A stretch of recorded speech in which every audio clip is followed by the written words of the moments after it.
Order members, I'm reliably informed that the Whip Party has agreed that there won't be motions.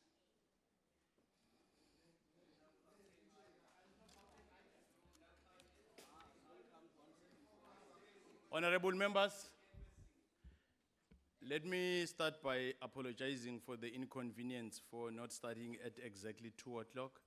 It's because of the historic day in Parliament, as we are aware that what was happening today. So some members were rushing after that historic ceremony. According to my speakers list, the Honorable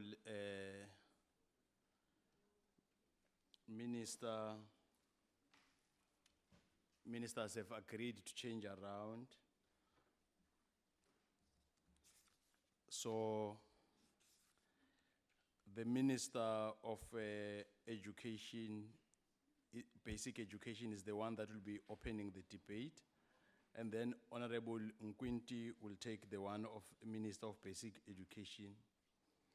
We now come to the subject for discussion as printed on the paper. I invite Honorable Minister of Basic Education, Honorable Motshega, to come to the podium. Is this side, Honorable Minister.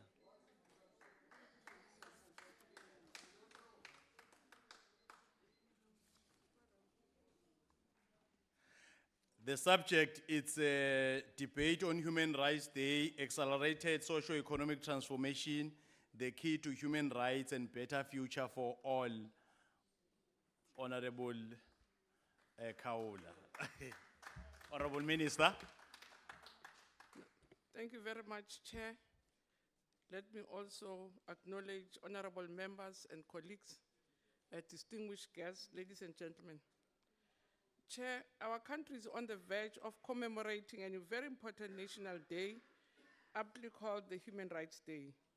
We will indeed honor those who perished in the course of an honorable struggle for our freedom. So yes, we honor the heroes and heroines of the Sharpeville and Langa massacres. We honor them in full knowledge that their blood did nourish the tree of freedom, as the young revolutionary Solomon Mahlangu so poetically put it. Chairperson, because we are proud of our past and very confident of our collective future as South Africans, we will also celebrate our achievements. Because indeed we have much to celebrate.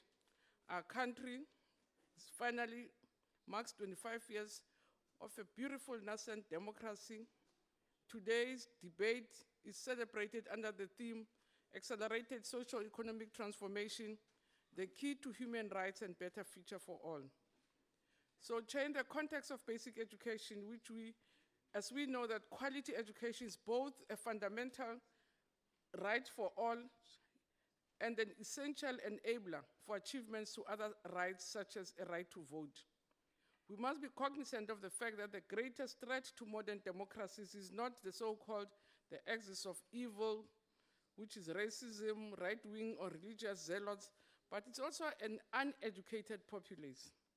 As Martin Luther King Jr. said, the function of education is to teach one to think intensively and to think critically. Intelligence plus character, that is the goal of true education. Chairperson, therefore, it comes as no surprise that we are, as a country, signatories of the Universal Declaration of Human Rights. The declaration proclaimed the inalienable rights which everyone is inherently entitled to as a human being, regardless of race, religion, gender, language, political opinion, national or social origin, birth or other status. Article 26 of the declaration is about the right to education, which reads, I quote, "Everyone has the right to education. Education shall be free, at least in the elementary and fundamental stages. Elementary education shall be compulsory. Technical and professional education shall be made generally available, and higher education shall be equally accessible to all on the basis of merit. So education shall be directed to the full development of the human personality and to the strengthening of respect for human rights and fundamental freedoms. It shall promote understanding, tolerance, and friendship amongst all nations, racial or religious groups, and shall further the activities of the United Nations for the maintenance of peace, a close quote. In terms of Section 29 of the 1996 Constitution, it says, I quote, everyone has the right to basic education, including adult basic education, and to further education, which the state, through reasonable measures, must make progressively available and accessible. These rights place a duty on the state to respect an individual's right to education. It also imposes a positive obligation on the state to promote and provide education by putting in place and maintaining an education system that is responsive to the needs of our country. So legal scholars and political pundits say that the right to basic education, including adult basic education, unlike other socio-economic rights in the Bill of Rights, is neither formulated as a right of access nor subject to internal qualifiers. The right to basic education is immediately realizable as confirmed by the constitutional case in the Juma Masjid case. It means that unlike other socio-economic rights, where the state need only demonstrate that it has allocated resources rationally, the right to basic education must be prioritized regardless of the state's other budgetary commitments. Chairperson, as a sector, we can proudly say that we have delivered in this regard. Some 80% of our learners attend no-fee schools. Over 9 million of our learners receive nutritious meals every single day.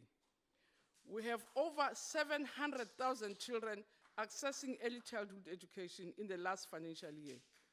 Hence, we are very convinced that we have established a firm foundation for a comprehensive ECD program that is an integral part of the education system as it migrates to basic education. So we are ready to provide now a 2-year compulsory early childhood education to all learners in our country. Over the next 6 years, we will provide every school child in South Africa with a digital workbook and textbook on a tablet device. We will start with those schools that have been historically most disadvantaged and are located in the poorest communities, including multi-grade and multi-phase farm and rural schools. Already 90% share of our textbooks in high enrollment subjects across all grades and all workbooks have already been digitized. Chair, in line with our framework for skills for a changing world, we are expanding the training of both educators and learners to respond to emerging technologies, including the Internet of Things, robotics, and artificial intelligence.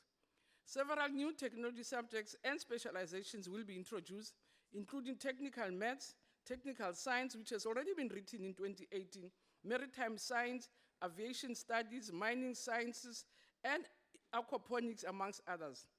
To expand participation in technical streams, several ordinary public schools will be transformed into technical high schools.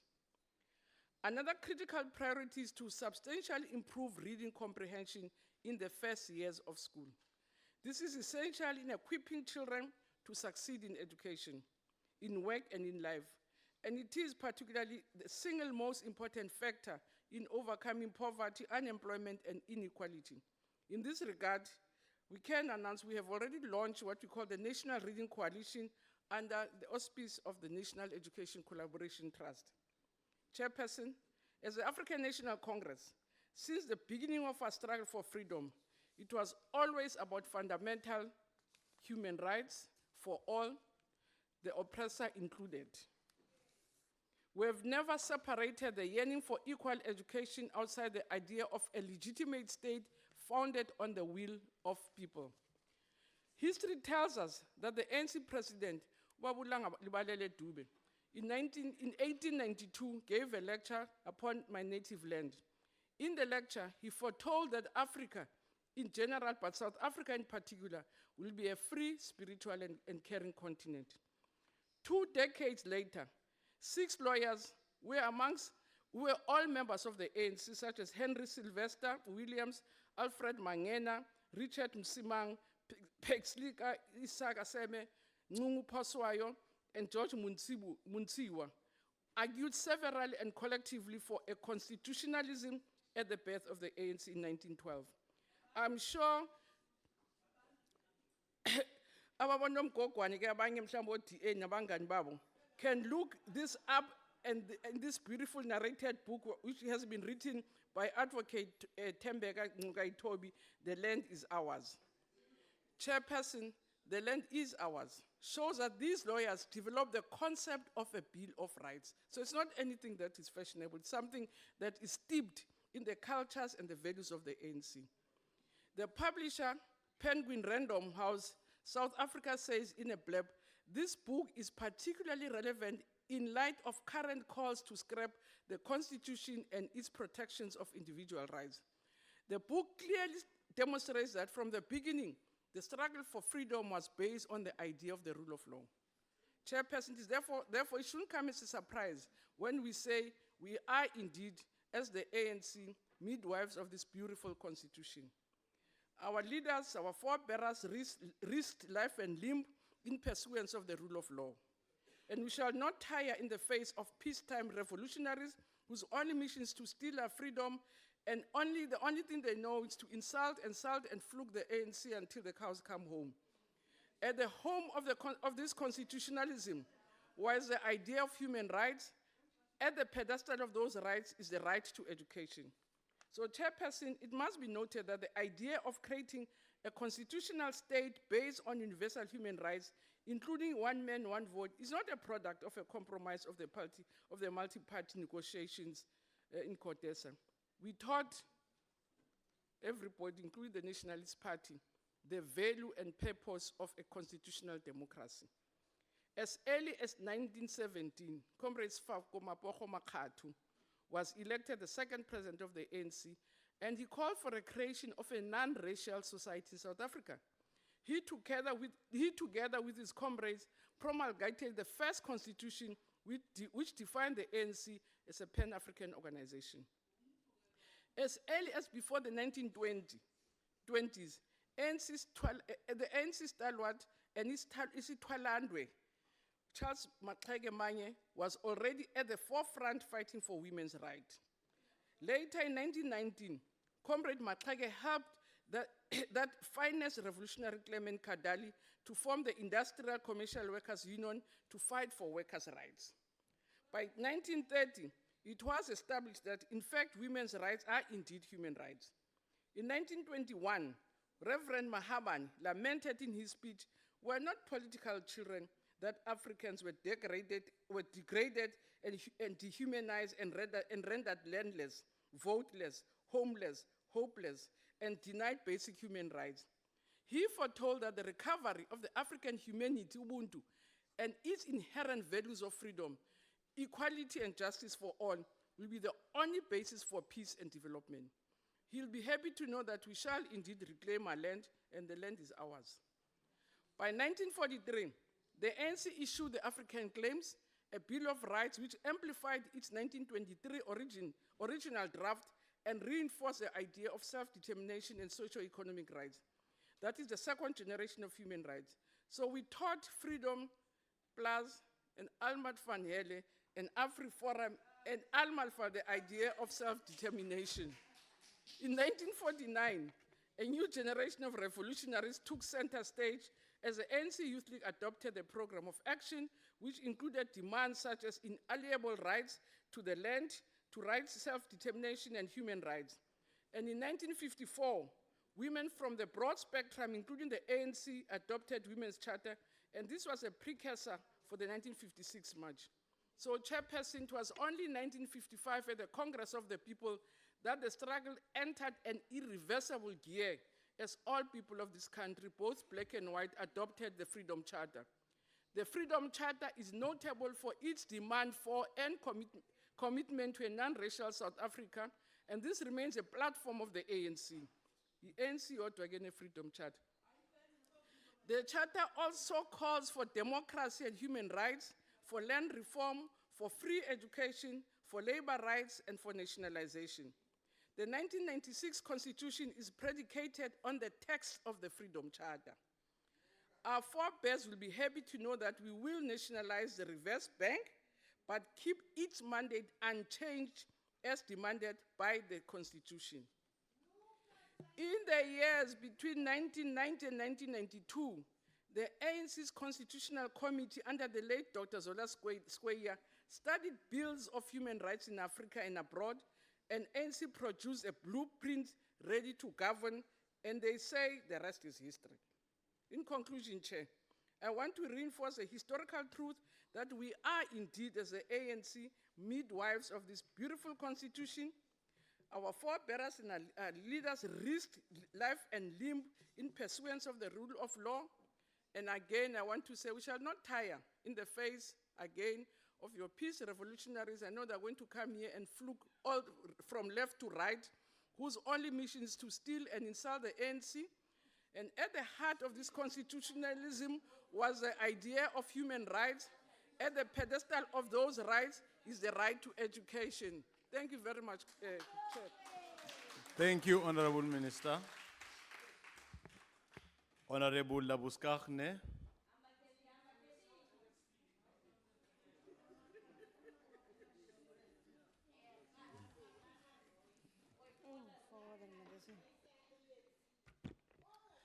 Honourable Chairperson, honourable members, fellow South Africans, this Thursday, the 21st of March 2019, will mark 59 years since one of the darkest days in our nation's history, when 69 people lost their lives at the Sharpeville police station.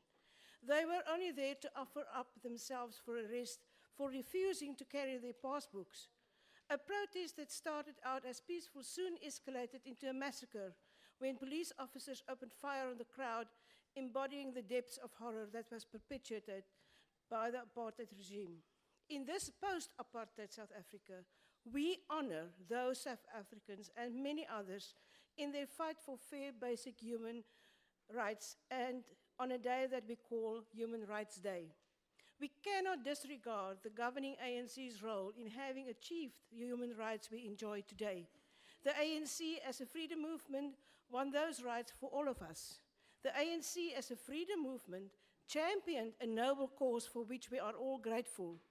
If we compare the conditions of the majority of South Africans prior to and after 1994, we can recognize that there was indeed an improvement and empowerment of our people.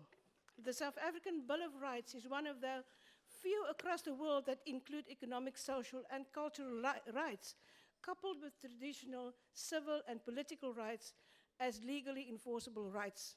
It is also included as one of the initial chapters in our Constitution.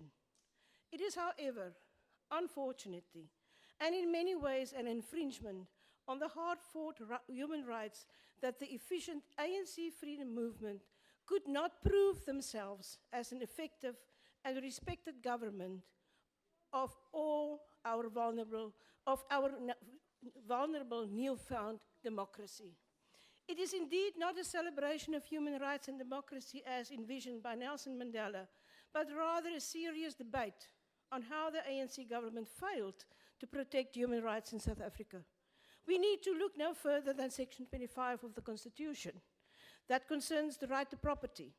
The efforts by the ANC-EFF coalition of corruption and their populist mission to demolish the important right, the right to own property, is an indictment of their disregard for human rights. This is one of the most important rights to ensure accessibility to economic opportunities and freedom and economic freedom. Then we have not forgotten the lives taken at Marikana, as well as the life lost by Life Esidimeni. So sad to realize they suffered a similar fate to that of the Sharpeville 69.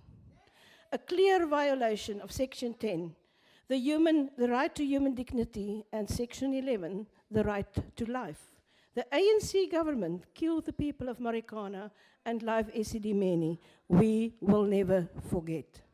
The ANC are now robbing South Africans of human rights, just like how they robbed our state-owned enterprises. It is troubling that the ANC has disregarded the Bill of Rights. But then again, it seems the ANC has also so easily turned a blind eye to China and their human rights atrocities when they accepted a loan to bail out Eskom. the conditions of such a loan South Africans are still not aware of. Just recently, the president in a radio interview said, "It is our," and I quote, "collective responsibility," unquote, to resolve the load shedding crisis of Eskom. As the official opposition, the DA did our job and provided the failing ANC with solutions for years. We had even submitted the ISMA bill. But these were simply disregarded, and thus all South Africans' rights are trampled on. Honourable Chairperson, we cannot ignore the pandemic of crime and how it's compromising all human rights. With an effective and professional police force under a DA national government, South Africans will enjoy the right to safety and freedom of movement. This will enable all South Africans to unlock our own potential economic freedom. Honourable Speaker, just last week, more explosive details emerged of the corrupt state of the Zuma administration's handling of the State Security Agency. Reports now confirm that the SSA was used by Zuma to conduct covert operations to address ANC factional battles, a clear contradiction of the agency's mission to remain politically impartial. There was evidently no separation of party and state, a typical symptom of populist nationalism. The SSA also spied on South Africans and their communications, a clear violation of another right in Section 14, the right to privacy. Human rights are essential for any functioning progressive democracy. Without them, even if you taught them to the rest of South Africa, if you forgot them, without them, we lack guidance, dignity, and equality. As South Africans, the time has come for us to choose change that respects human rights by voting in a DA government on the 8th of May. I thank you. Thank you. Umphathiswa welitiko letemidlalo kukhibika kanye nematiko makoloni umhlonishwa Dunyiswa.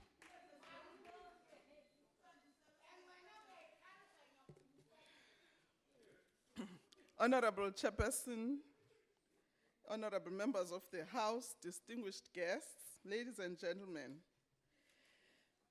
you must listen carefully. The theme for our discussion is accelerated socio-economic transformation is the key to human rights and better life for all. Cuts to the chase in terms of our historical struggle for liberation, social emancipation, and democratic transformation. Under colonialization and subsequently under successive colonial and apartheid regimes, the overwhelming majority of our society, Black people in general and Africans in particular, were deprived of human rights in terms of social and economic development. They were systematically underdeveloped on all fronts. The term underdevelopment, as here used, is different from undevelopment. To explain the difference, please allow me to cite Andre Frank, the academic, economic historian and sociologist, who in his journal article entitled, I quote, "The Development of Underdevelopment," reprint in full from Monthly Review in September 1966, and based on the situation at that time, correctly opened, I quote, "Over and above racial oppression and merciless class exploitation of the oppressed, it employed patriarchy to suppress and marginalize the development of women. Racially oppressed women were the worst affected. These are the historical realities we have to recognize when we talk about accelerated socio-economic transformation as the key to human rights and a better future for all.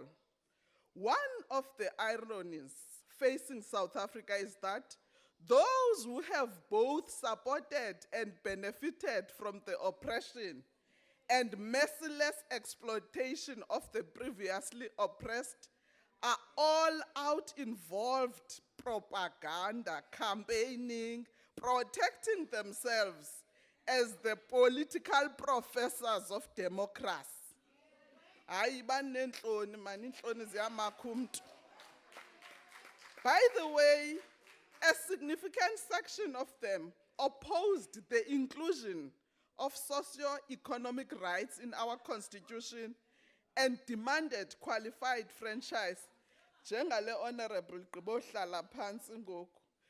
By reaffirming and asserting the constitutional imperative of socio-economic transformation and firmly anchoring it in human rights, we are therefore moving South Africa forward and thereby also growing South Africa. Phaya e-Ansho, elalini kaKama, inkosi yami uChief Kama, kukho umlambo okuthiwa nguQhuqhu, apha besisikha khona amanzi. Apho ndafumana le mark, ngoba ndandifunda ukungcekelela. Some of you ngelo xesha bebefundiswa ezinye izinto. Lo mlambo mkhulu ukhona nendawo bebetheza kuyo pha elalini. Kodwa bathe emveni kuka 1994 xa kuphatha iAfrican National Congress sababona omakoti babo befana nezinye indawo ngoba abanazinyawo zicandekileyo ngenxa yokutheza ngokusebenza nzima nokuthutha amanzi imini yonke. Yiyo lento sithi namhlanje we are proud of the African National Congress ngoba ibakhulule amakhosikazi. As part of the national socio-economic transformation imperative, the achievements that the ANC-led government implemented since our first general elections held in April 1994 should further be expanded, deepened, and defended. Sizoyidefenda ke le nkululeko. There is no other political party capable of leading all of these and other social achievements experienced by the millions of our people under the ANC-led government. Ezi zinto ke crucial xa sithetha nge-human rights and better life for all. In particular, economic transformation will contribute to the sustenance and expansion of social delivery. In this regard, it is crucial to rid the South African economy of the internal and external features of colonialism of a special type. Under President Cyril Ramaphosa, the ANC-led government has produced important economic turnaround outcomes, in particular, increasing investment confidence. Bayithembile le captain yethu. This will go a long way in growing South Africa. Chairperson, 22 years ago, our country launched the Human Rights Commission on an important day, the Human Rights Day. The decision was taken by the leadership of our country, then and was further embraced by the fact that United Nations resolved that in commemoration of Sharpeville massacre, March 21 be designated as the International Day for the Elimination of Racism and Racial Discrimination.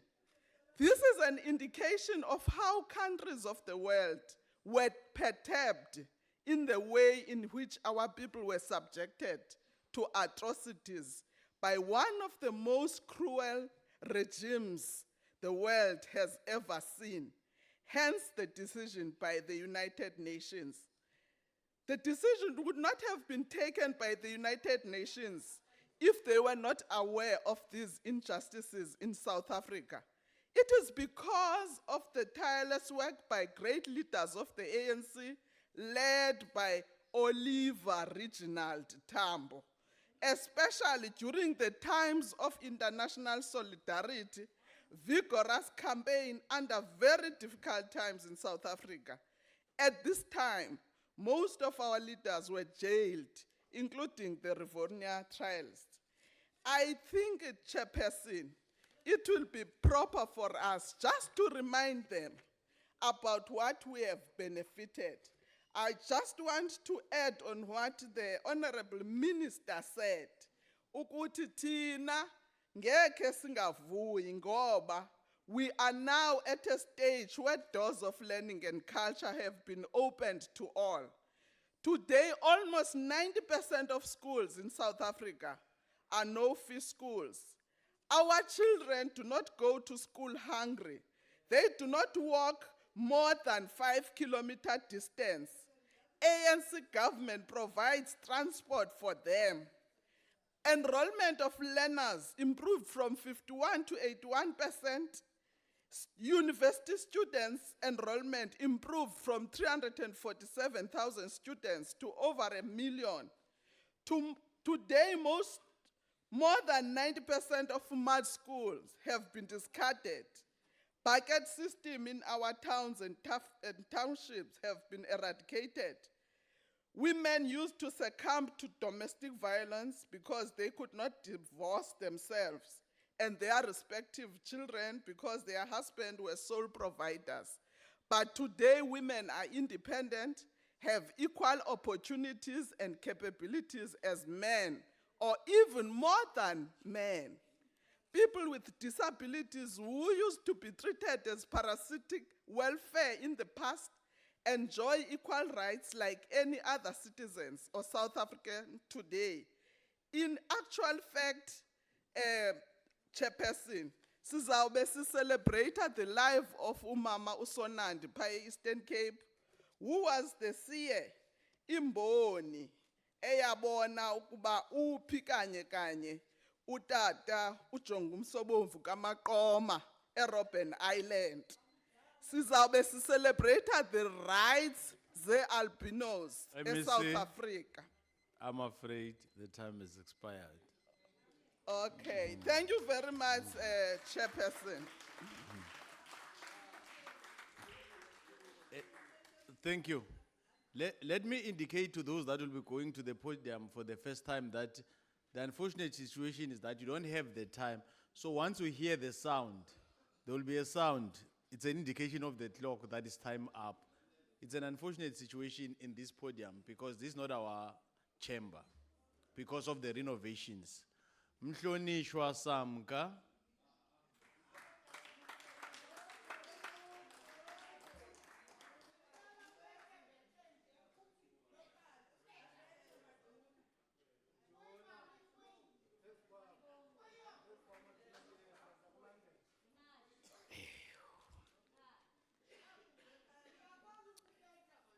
Enkosi sihlalo wo Chairperson.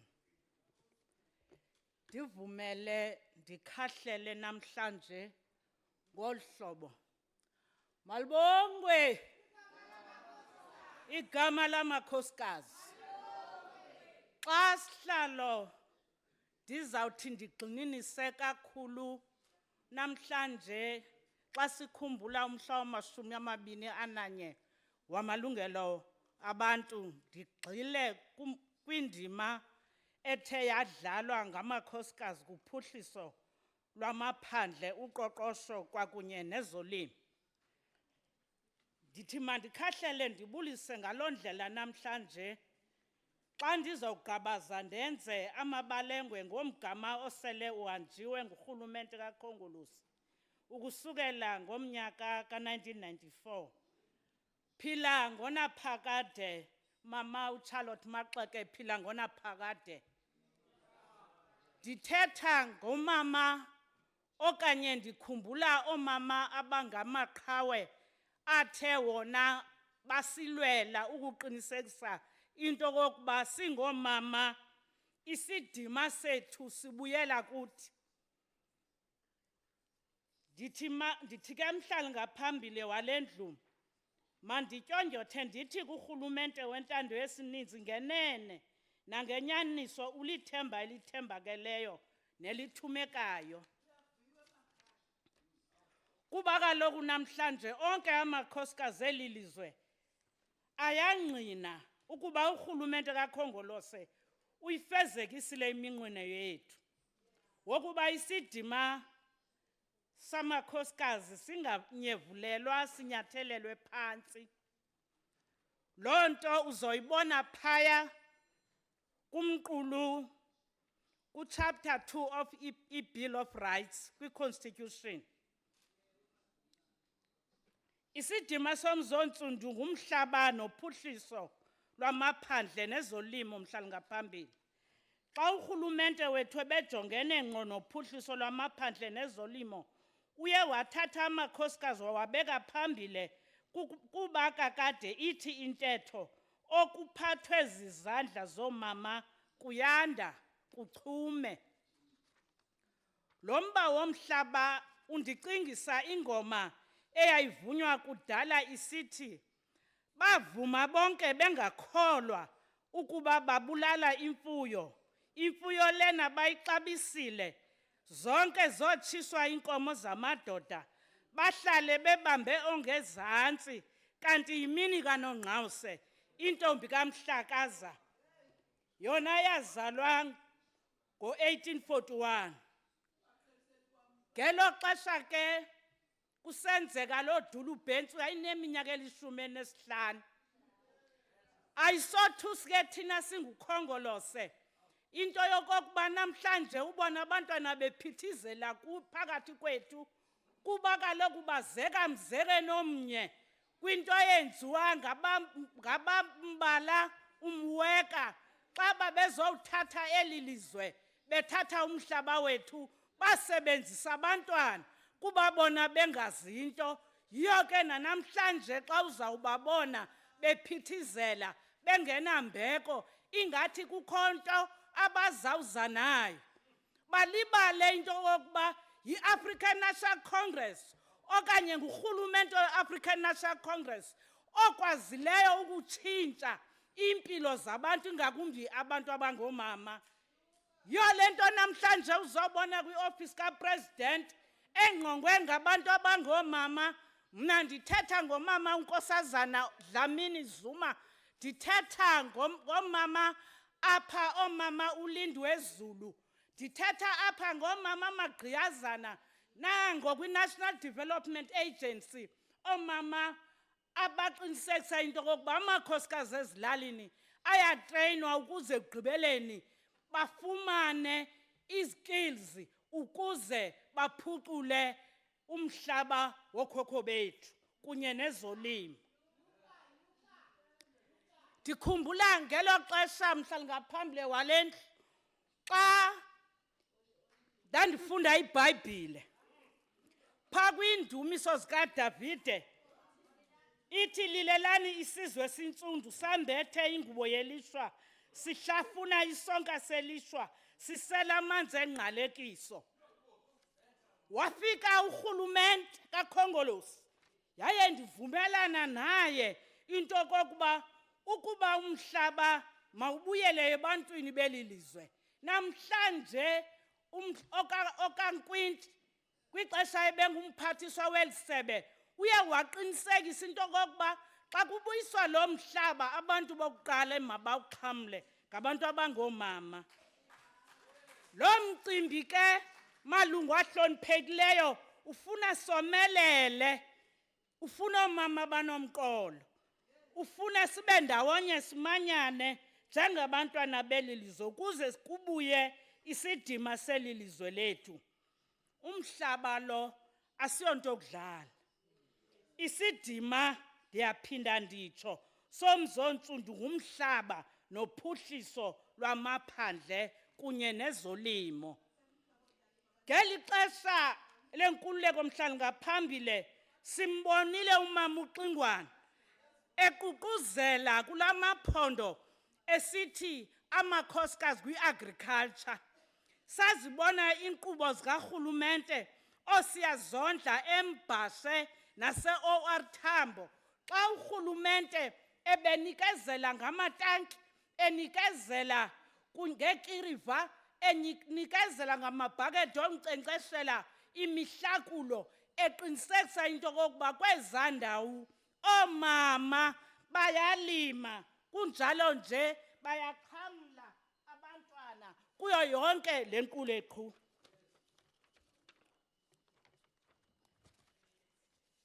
Sinabo female farmer of the year.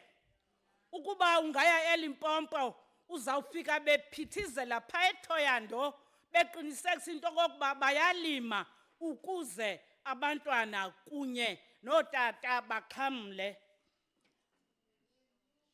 Badale amathuba engqesho, bakhulisa uphuhliso leli lizwe, bondla isizwe soMzantsi Afrika namazwe obumelwane.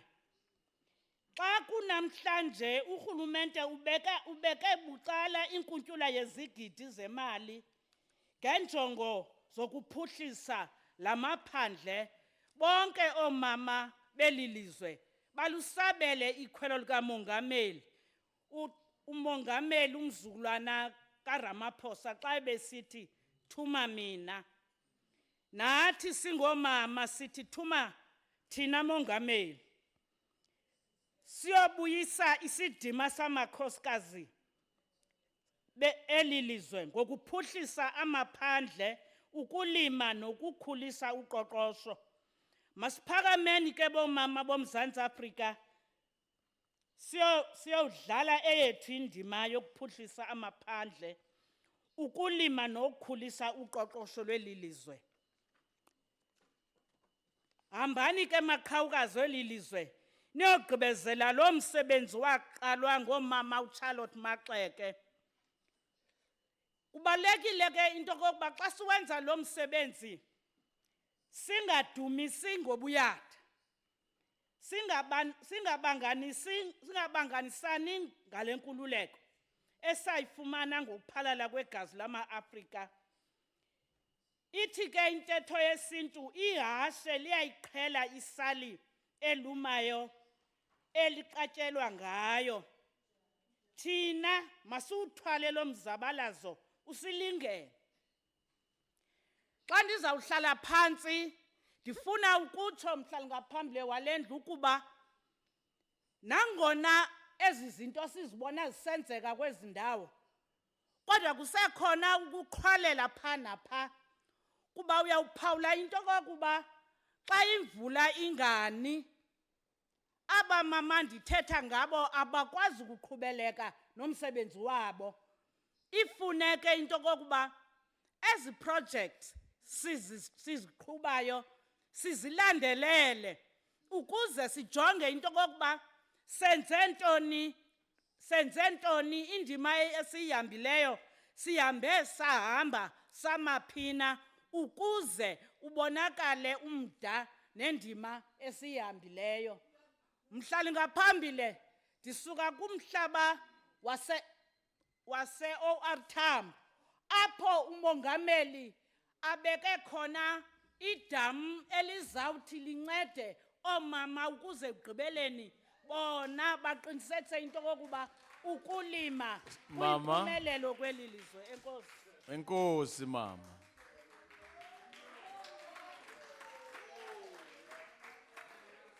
Umhlonishwa Khawula.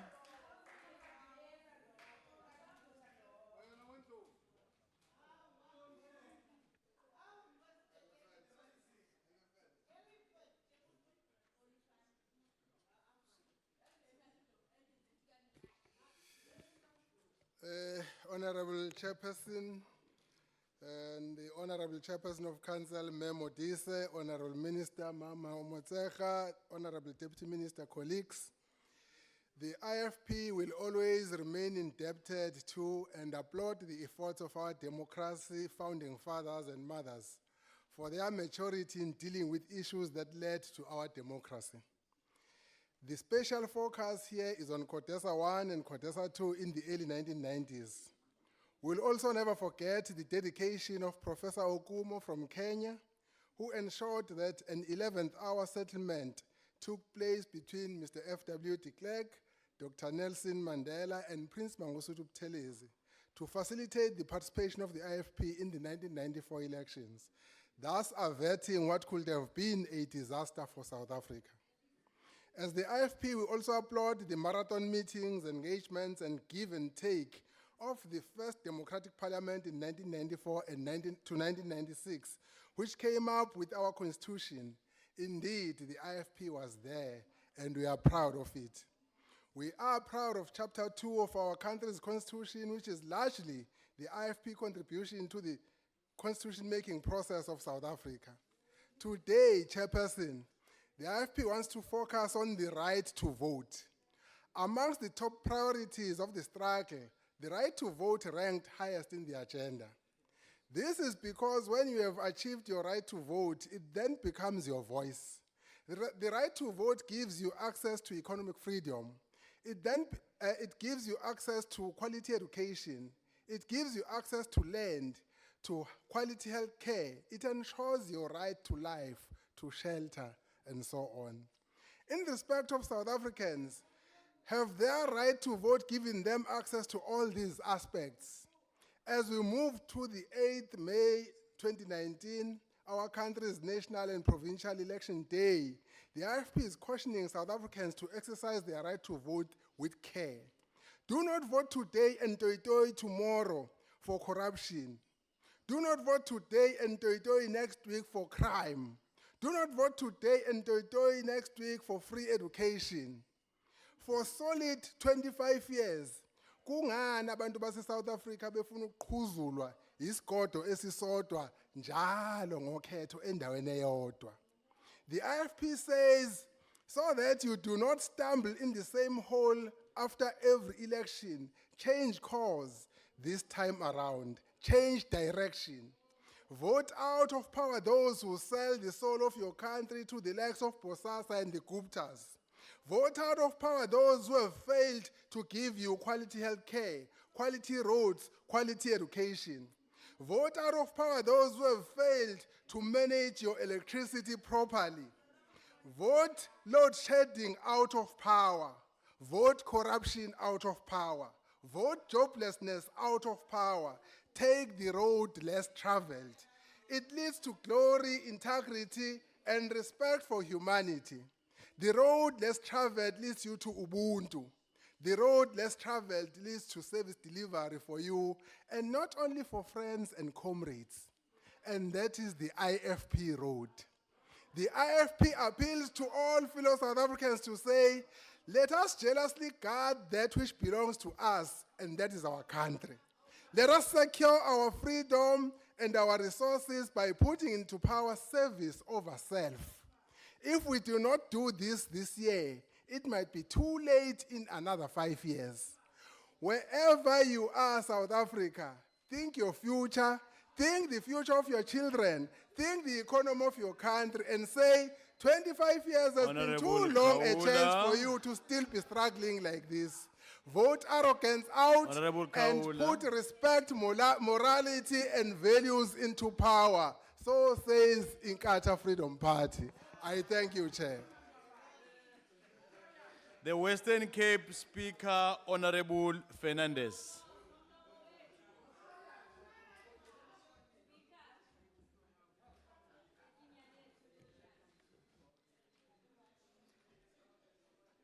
Honourable Chairperson, honourable members, fellow South Africans. Since the dawn of our democracy, South Africa has been guided by Chapter 2 of the Constitution, also known as the Bill of Rights, which is the cornerstone of our democracy.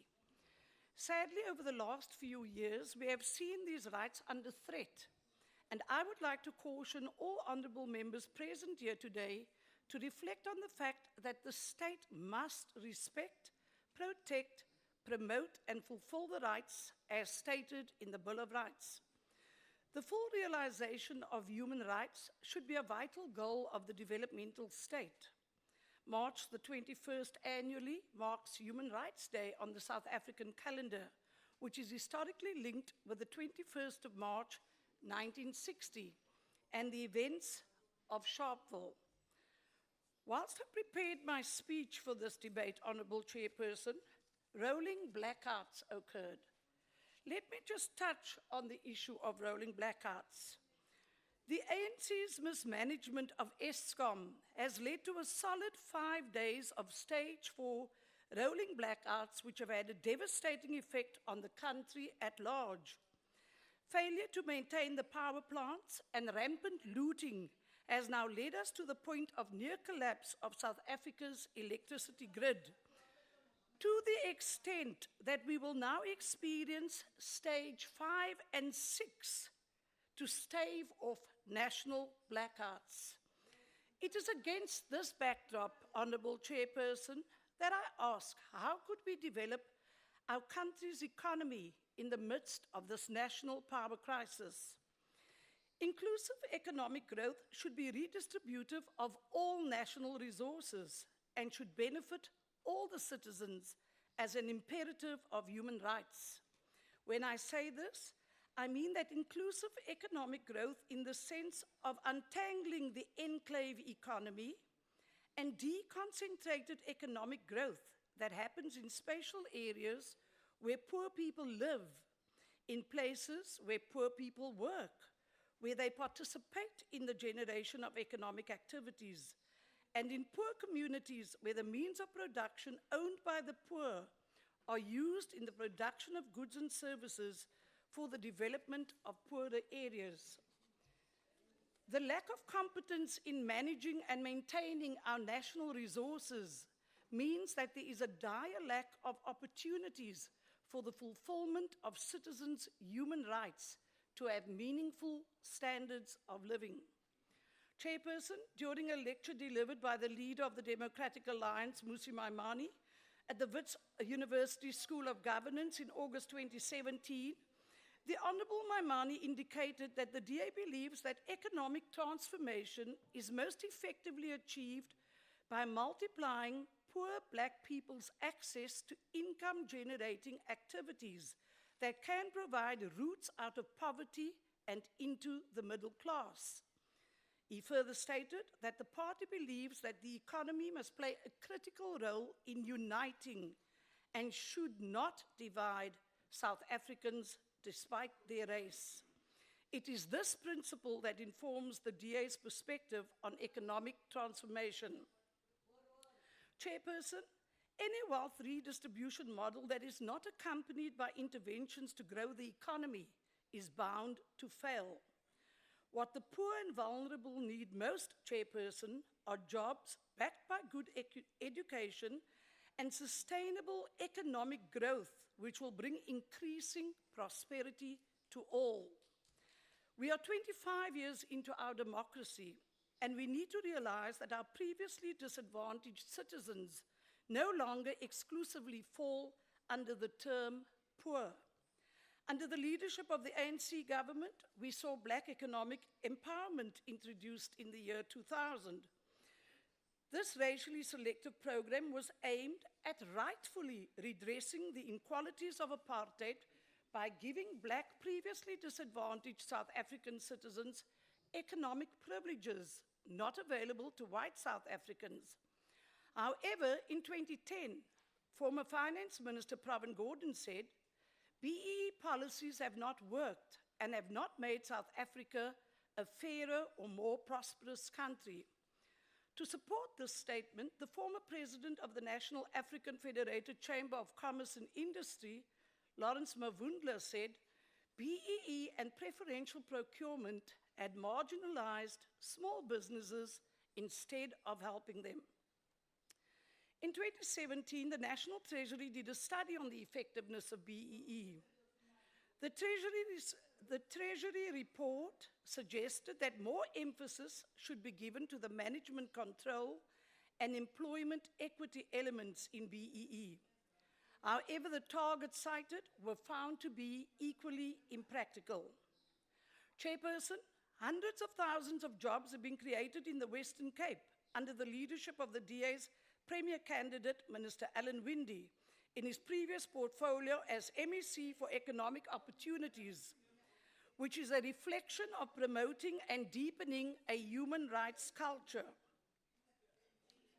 According to an article by Dr. Anthea Jeffrey of the Institute for Race Relations, reflecting of the Treasury study, I quote, "The two comprehensive opinion polls commissioned by the IRR," now please listen carefully, "show that only 15% of Africans benefit from BEE, while 85% do not. In addition, the people left out in this way are simply overlooked. Worse still, they are harmed by BEE's unrealistic and ever-shifting requirements, which have served to deter investment, reduce growth, limit jobs, and encourage corruption and crony capitalism." If South Africa is about to bring about positive transformation, it needs to shift away from BEE to a far more effective empowerment policy. All of us are here to speak out and take a stand for human rights. We need to speak out against the atrocities of Marikana, Life Esidimeni, pit latrines, state capture, Bosasa, and corruption, because ultimately these efforts and interventions steal from the poor and deprive them of their basic human rights. As we approach elections, let us be mindful of the human rights of everyone in our respective roles, and especially the Independent Electoral Commission, in ensuring that they fulfill their duties with honor and dignity, without fear or favor, to ensure that individuals' political aspirations are realized irrespective of their political affiliation.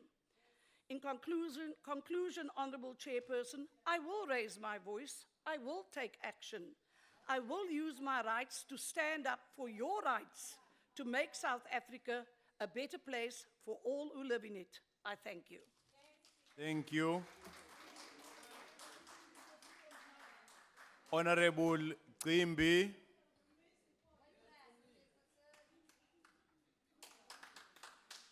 Thank you, House Chair.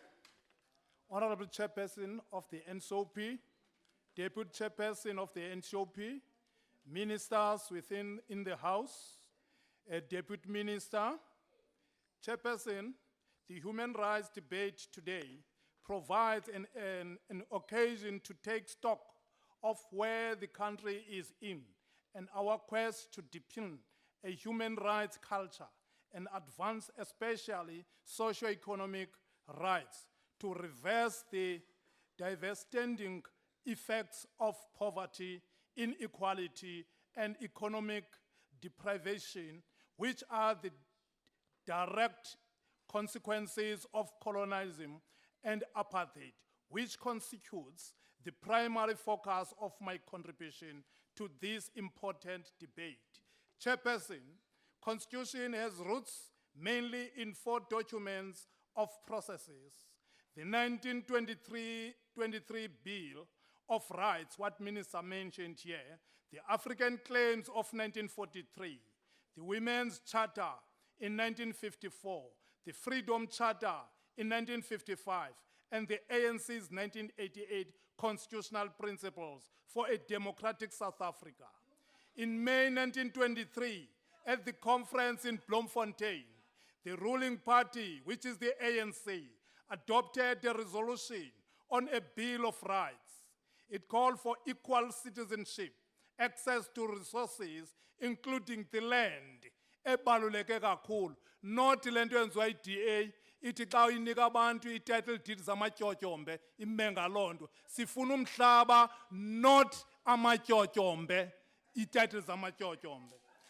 As well as fair representation in government. This tradition was further consolidated through the African Claim document adopted in 1943.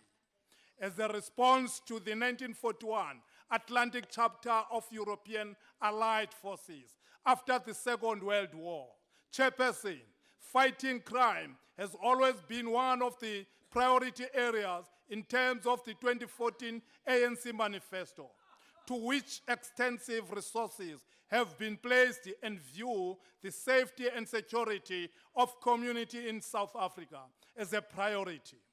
The Constitution of our country guarantees every person the right to life and the right to security and freedom of person, which includes, amongst other things, the right to freedom from all other forms of violence. The Constitution further guarantees that adequate protection of such rights as fundamental to the well-being, social and economic development of every person. The ANC government has committed itself to fighting crime in whatever form it manifests itself in our society. Chairperson, the human rights are the birthright and inherent to every single of us. The post-World War II period has preoccupied itself with the issue of human rights, recognizing the atrocities that had pertained them.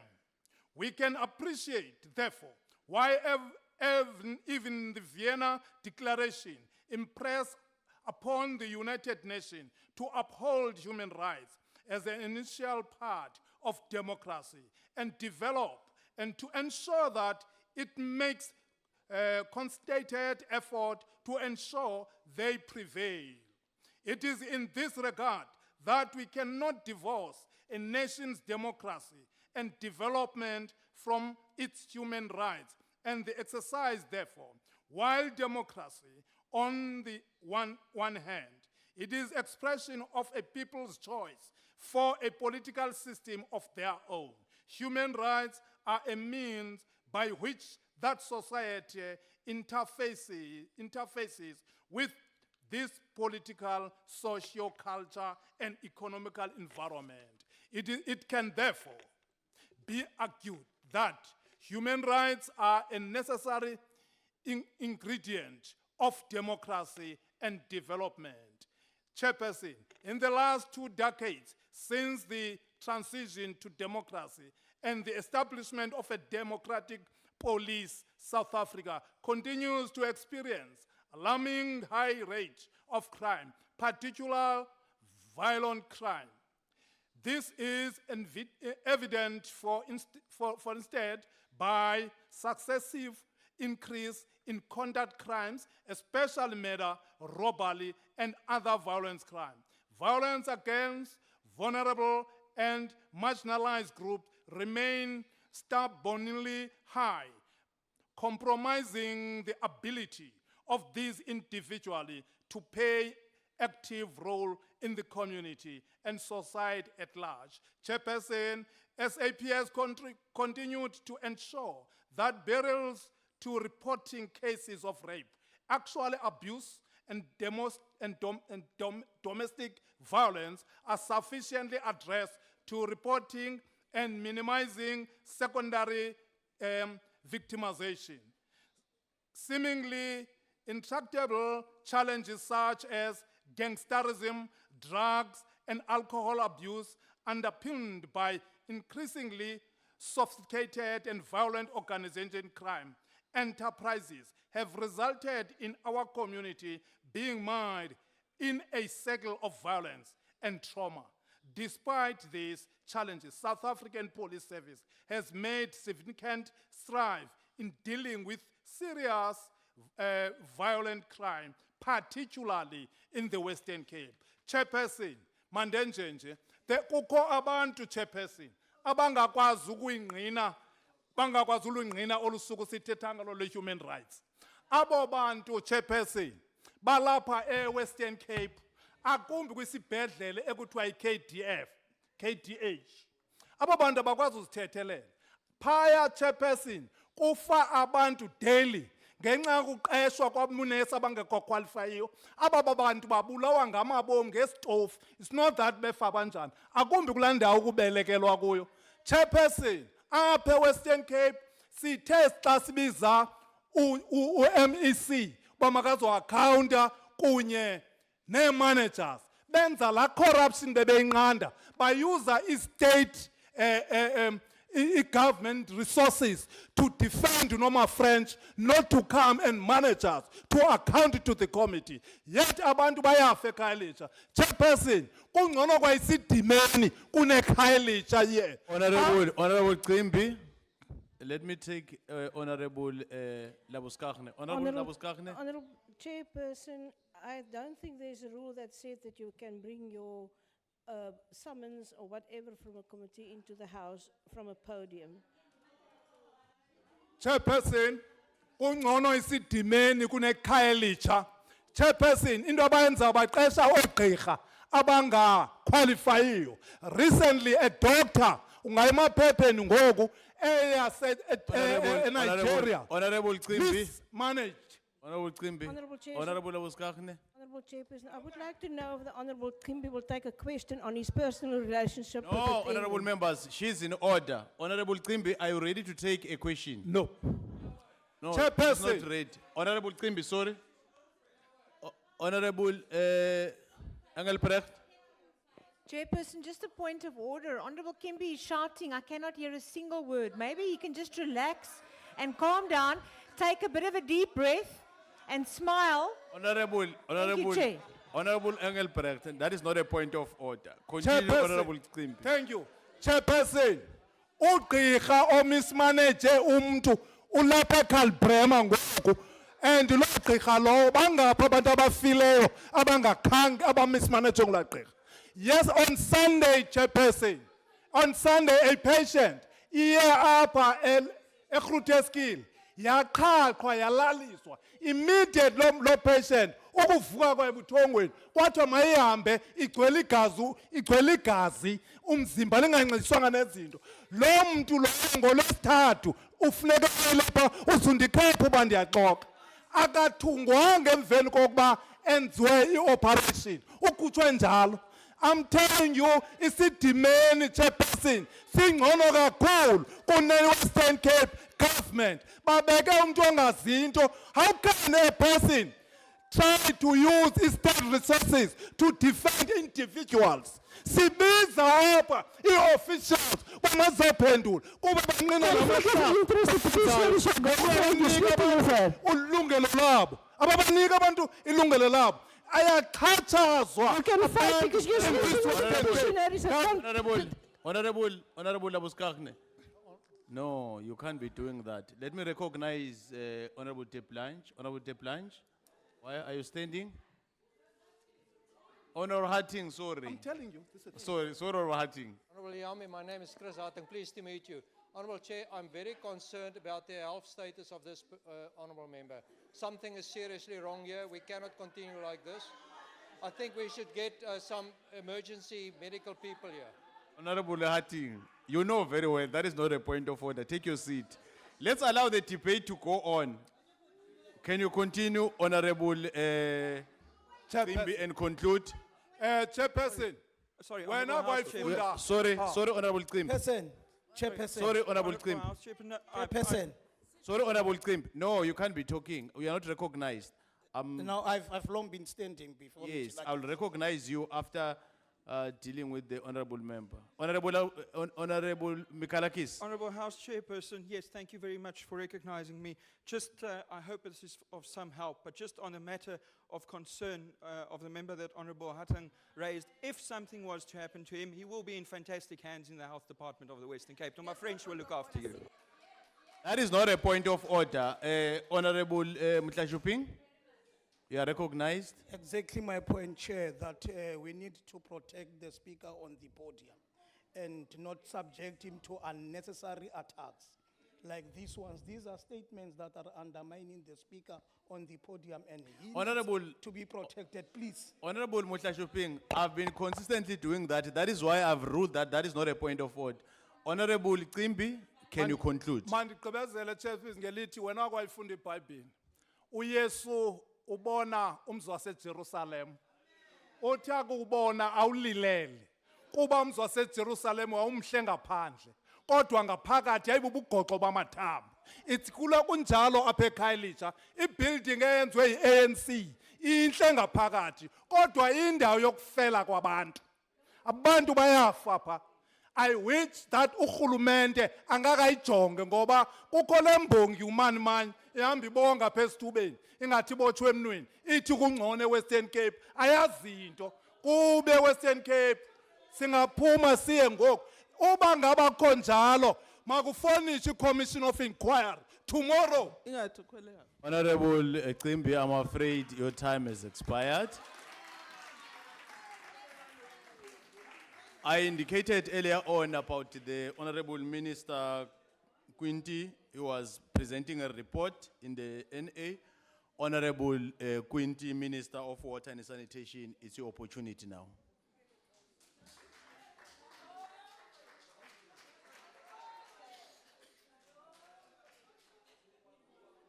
Honorable Isaac, what's your interest? Whilst the Honorable Minister is going to the podium. Thank you, Chairperson. No, I just wanted to comment, and you can check with Honorable De Beer. In the Select Committee of Finance, I can promise you there is no budget to replace the sound system in this house right now. So please tell the members to calm But that is down. not a point of order. Take your seat. Can you take your seat? Thank you, Honorable Minister. Thank you. Thank you, Honorable Chair. Honorable Chair, let me formally apologize. I'm coming directly from the Portfolio Committee. Thank you very much for understanding. Honorable Chair and honorable members, our country and people are reaping the bittersweet fruits of the success of our National Democratic Revolution to transform South Africa from the social and economic consequences of the brutal apartheid colonial racial discriminatory laws and practices to create a united, non-racial, non-sexist democracy. South Africa's critical infrastructure for water and sanitation, particularly its wastewater treatment works, was constructed some 75 years ago with the carrying capacity that was meant to service only 13% or 5 million of the total population of the country. The rest of the population was deliberately left to use contaminated water and the forms of undignified and unhygienic sanitation facilities. With the advent of democracy, which opened up the opportunity for all to have access to quality water and decent sanitation, this apartheid colonial water infrastructure legacy is collapsing because of its age and also because it must now serve the current 58 million people of South Africa.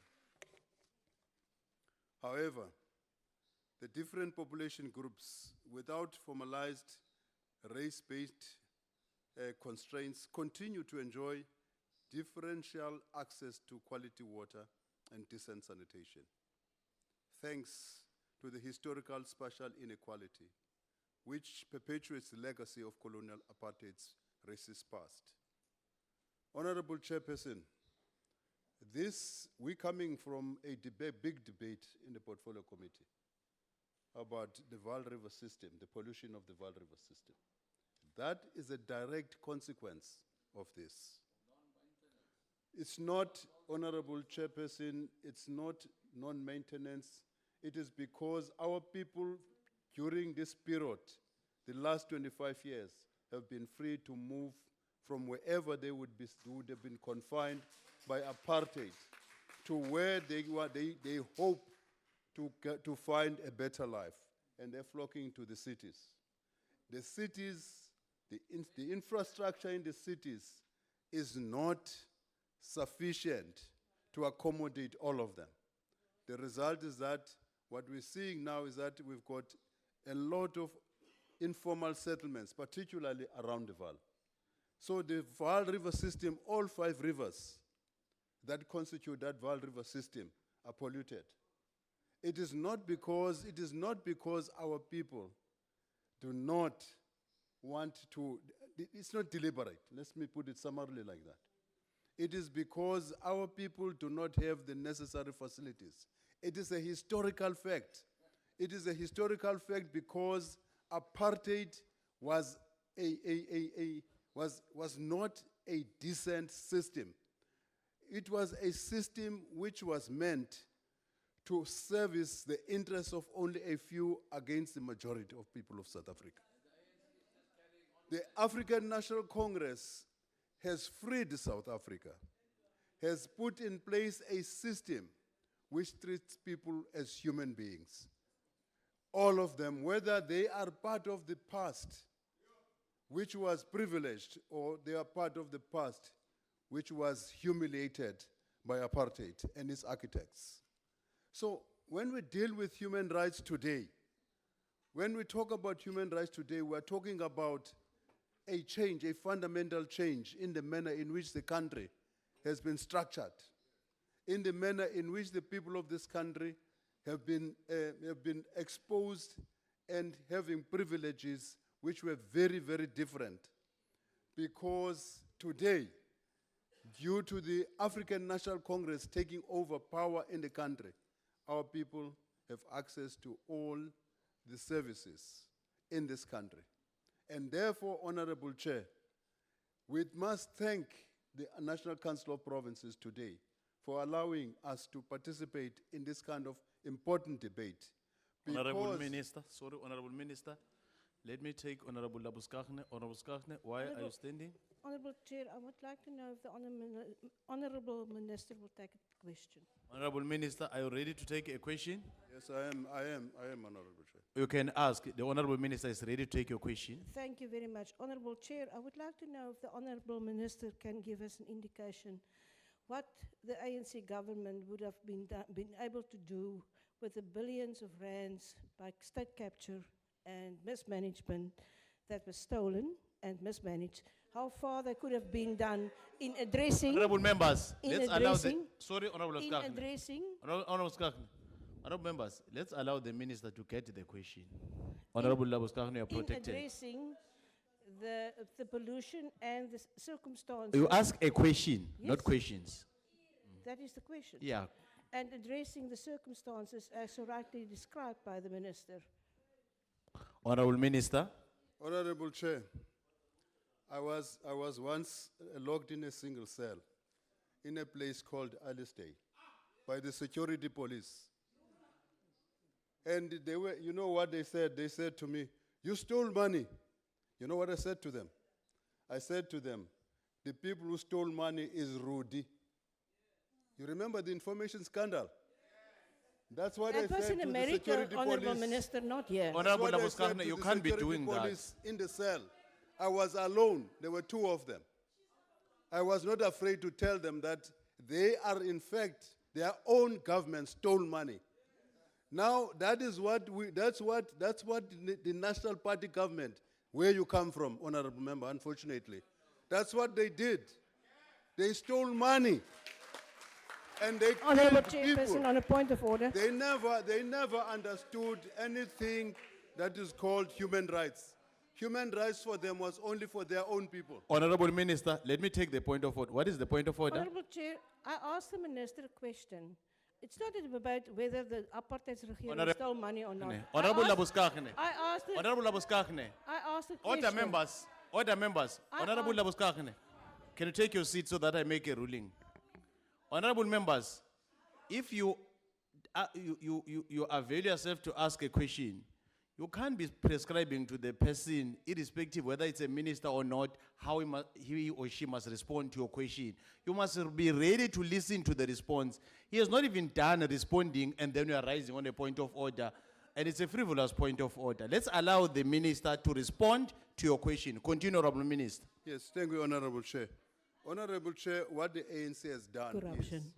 is simple. The constitution of the country today, which allows all South Honorable Africans. Chairperson, on a point of order. The truth is painful, Chair. Point of order to. Honorable Chairperson, Honorable Kimby Okay. did this to me. Can I please withdraw or ask? You have to withdraw. You're not allowed. Honorable Chairperson, and honorable Honor- member in honorable- this okay. are not allowed to do this. There was a rule on that previously. Honorable Qimbi, can you refrain from what you are doing? The engagement with Chairperson. the honorable member. Can you withdraw what you have done? If you have done anything that is against our rule, can you withdraw what you have done? Yes. Let's allow the minister to continue. Honorable Minister. Honorable Chair, the ANC, the honorable member is talking about monies, blah, blah, blah. You know what the ANC has done? The ANC has established a commission, the Zondo Commission, and several other commissions, the PIC, the Mokoro Commission. Even now, the ANC has made public a report of the high-level panel chaired by the former minister, Sidney Mufamad. The ANC is open because the ANC has brought into South Africa a human rights culture, a culture which does not discriminate against people because of color, because of class, because of race, because of gender. The ANC is open. South Africans, we are open. That's what President Ramaphosa has said and done. He has led South Africa with an example. What did we get in the past? It would never have happened that. Nothing. I've just said to you. The National Party stole money, but was never open about it. But now that we are here now. Here we are in this chamber. This was the chamber of the National Party. That's where they took decisions. Let's come back to this thing. In conclusion, Honorable Chair. Abantu basemzansi namhlanje bahlala bonke ndawonye. Abantwana babo bafunda kwizikolo ezinye, urhulumente uyababhatalela. Ngoba urhulumente ngurhulumente wabantu bonke bomzantsi. Umongameli ngokuba sithetha uthi ebantwini besitshona phezolo, uthi ebantwini umongameli, eli lizwe lilizwe lethu sonke. Inkululeko yinkululeko eze ne-ANC izisela abantu bomzantsi bonke. Amalungelo abantu bomzantsi ngoku manye. Ayafana noba ungumntu omhlophe okanye ontsundu. Amalungelo enu ayafana. Amalungelo omzantsi Afrika afana namalungelo abekwe thaca ngamazwe amanyeneyo ehlabathi. Honorable Minister, sorry. Enkosi. No, we still have your Honorable Smith. Why are you standing? Honorable House Chair, I would like to hear if the Honorable Minister will take a question on the water and sanitation issue in Mogalakwena. Okay. Honorable Minister, are you ready to take another question? I will take it, Honorable Chair. No, the Minister is ready. You can ask your question.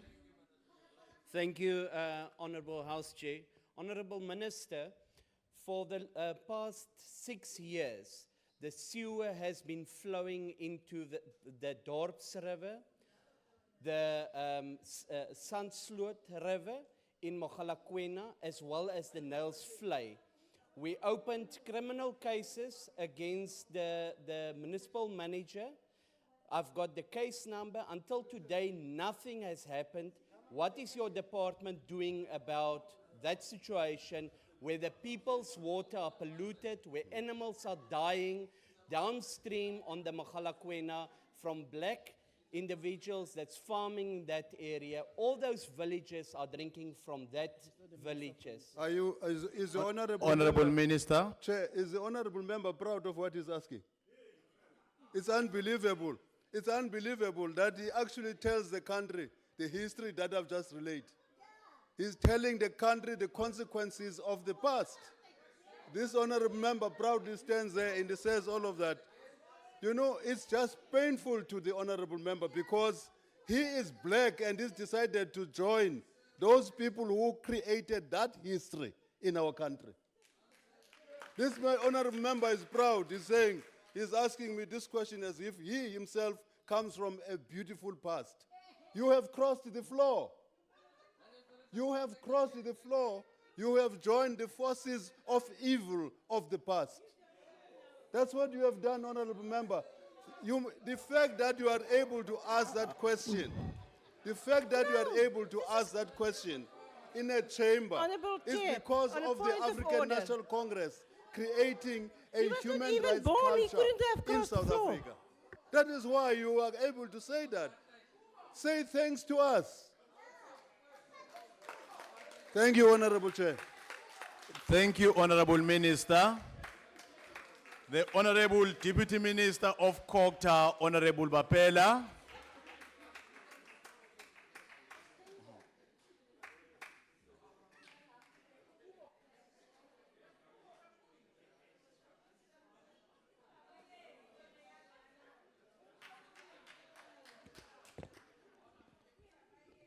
Thank you very much, Honorable Chairperson.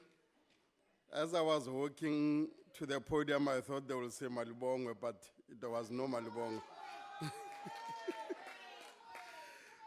Honorable Minister Gugile Nkwinti, Honorable Minister Njimutseha, Honorable members, fellow South Africans, distinguished guests, ladies and gentlemen, Twabelang. It is an honor for me to stand before you today and take part in this important debate on Human Rights Day, accelerating social economic transformation, the key to human rights and a better future for all. Honorable Chairperson, our Constitution lays the foundation for an open society based on democratic values, social justice, and fundamental human rights, and is hailed worldwide as very progressive. This means that as the supreme law in our country, then everybody's action should always be consistent to its provisions and principles. Democracy and freedom have rules and responsibilities that have to be respected and guarded by all. The rights we enjoy today have limitations as the Constitution dictates. As a country and a people within the constitutional state, all laws, policies, or codes of conduct must pass the test of constitutionality by keeping with the letter and spirit of the Constitution. At the dawn of our new life, our practical actions must ensure that none can challenge us when we say we are a nation at work to build a better life. The government of ANC is committed to a coherent and effective approach to economic development by all South Africans, working together in partnership to free our people of poverty and unemployment. 21st March in South Africa is the South African Human Rights Day. It is a day in which, more than many others, captures the essence of the struggle of the South African people and the soul of our non-racial democracy. March 21st is the day on which we remember and sing praises to those who perished in the name of democracy and human dignity. It is also a day on which we reflect and assess the progress we are making in ensuring basic human rights and values.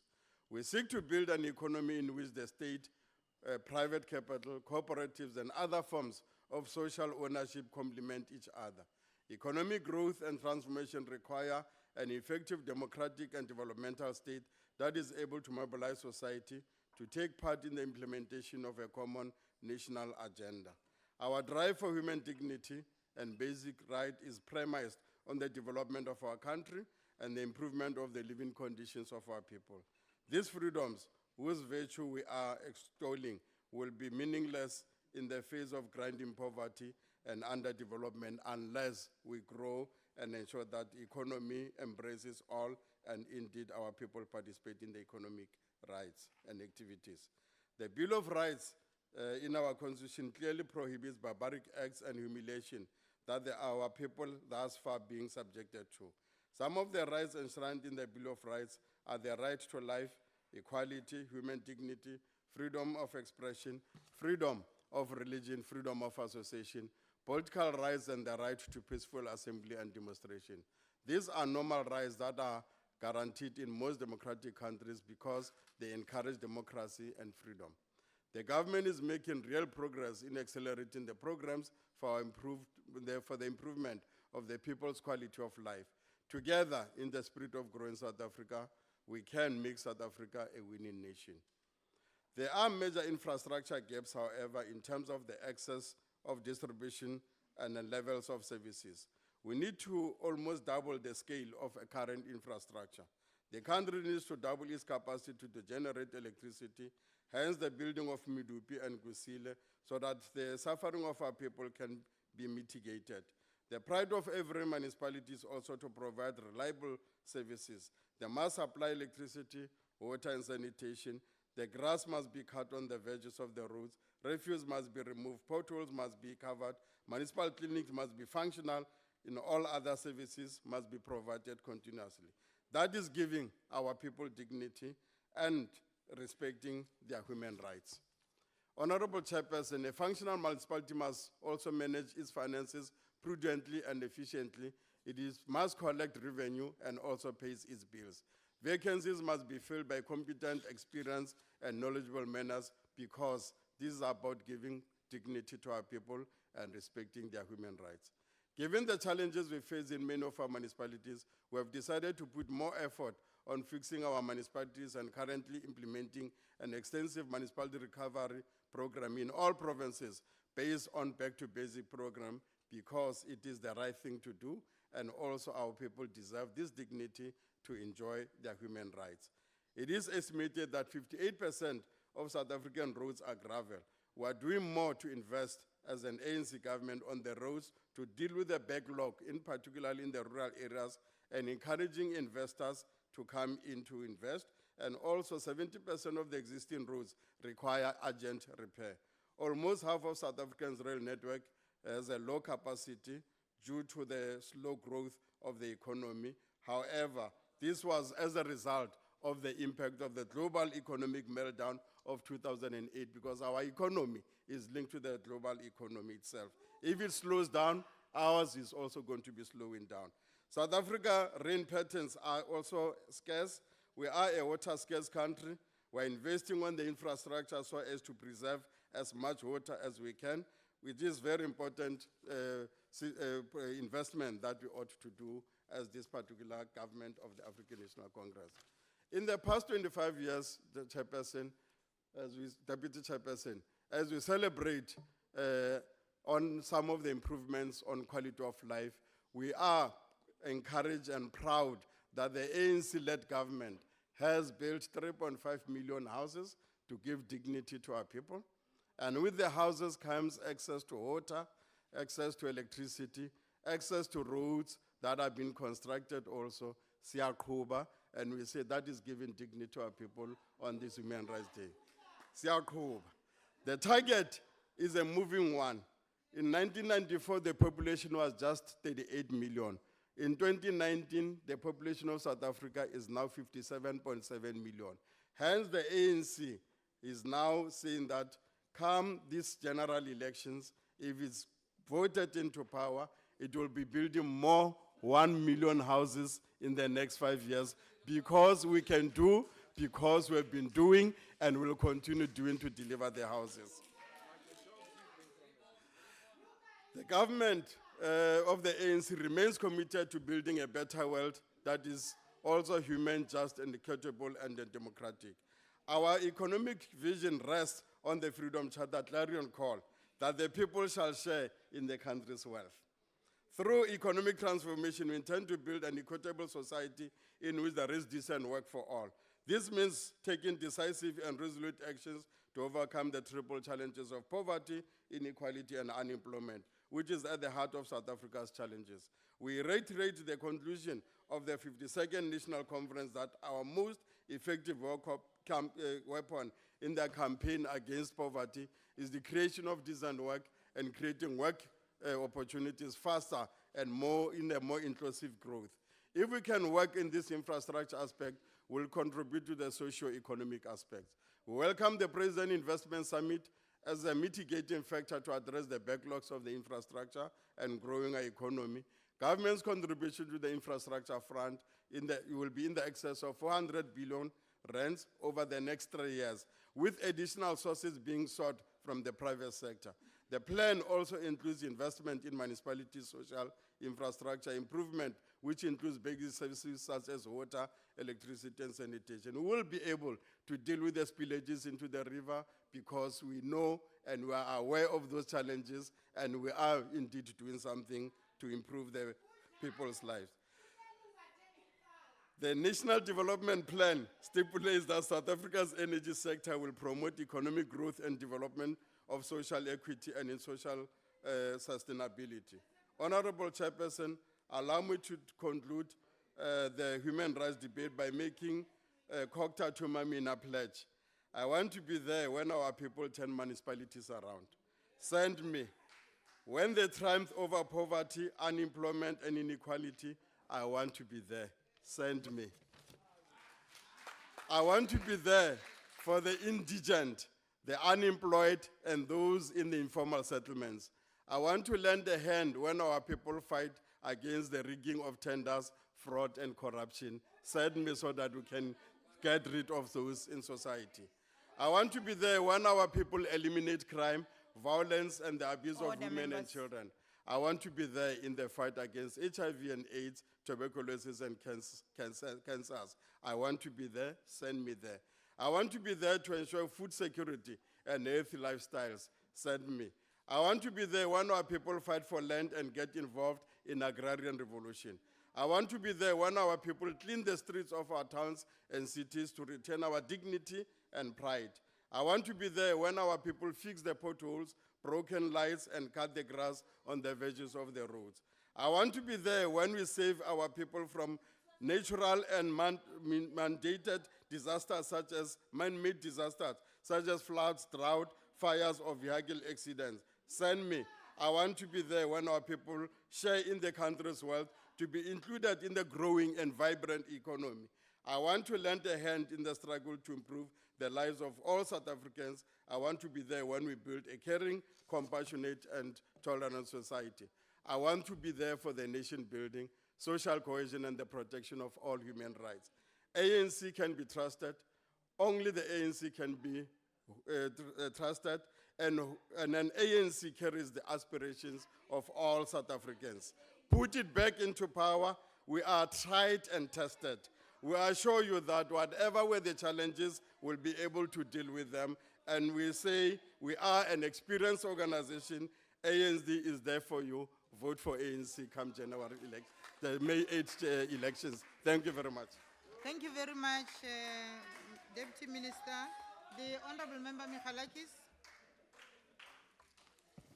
Thank you, Honorable House Chairperson. Honorable House Chairperson. Order. Human Honourable Rights members, Human Rights Day is not a celebration, it's a debate.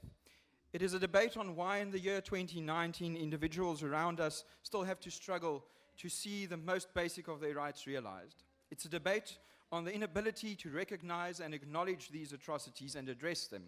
It is a debate to call the ANC out on your hypocrisy.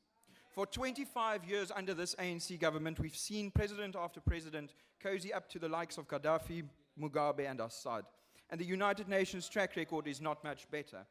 On the Syria resolutions of 2014, 15, and 16, South Africa abstained. This means that the ANC government did not know if it really is against the murder of defenseless children for political gain. On Iran, the ANC government's ambassador voted no, along with China, Cuba, Pakistan, Russia, and Venezuela, whilst Botswana had the principle to vote yes. Again in 2017 on the Human Rights Council, South Africa abstained from condemning human rights violations in Syria and again in Belarus. In June 2016, South Africa abstained on the resolution to appoint a special rapporteur on violence against the LGBTI community. And both in March 2016 and March 2017, South Africa abstained on 2 Iran resolutions extending the mandate for a special rapporteur. Again, Botswana had the principle to vote in favor. This all happened while you were all sitting here as ANC members, and we didn't hear you speak out against it once. And President Ramaphosa, he must have been in cabinet picking his nose, because like Eskom, this would come as a shock to him. He was there.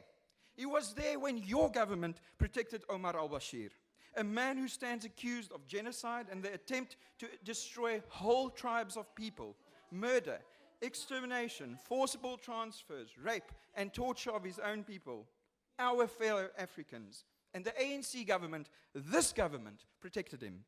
This is the same government that cries Palestine for votes, but denies to acknowledge the independence of Tibet for Chinese money. In fact, your deputy minister waffled during oral questions 2 years ago when I called him out on our track record at the United Nations and asked when the ambassador to the UN would be fired for being a national disgrace. House Chairperson, I was wrong. He's not the disgrace. He's an extension of the ANC. The ANC is the real disgrace that preaches human rights, but practices silent diplomacy and makes friends with the very same dictators, human rights abusers, and scum that commit these acts. But it doesn't take much to know why. At home, your track record is not much better. MEC Tunyisa, you did not make mention of the 5-year-old who died in 2015 by falling into a pit toilet. You also did not mention the 5-year-old who died 3 years later, also falling into a pit toilet because your department did nothing about it. Life is said in many, 49 murders per day, corrective rape, violence against women, and no one from the governing party seems to care enough to make sure such things don't get done. Please take your seat, sir. Honorable MEC. Can the honorable member take a question? Just to check if he knows what the Okay, pit Honorable toilets MEC. are. Okay, Honorable MEC. And how did they come? We need to ascertain first before you Okay. can continue with your question. Are you ready to take the question? Deputy House Chairperson, I don't have the luxury of time, so I can't take a question. He is not ready, MEC. Continue, Honorable Michalakis.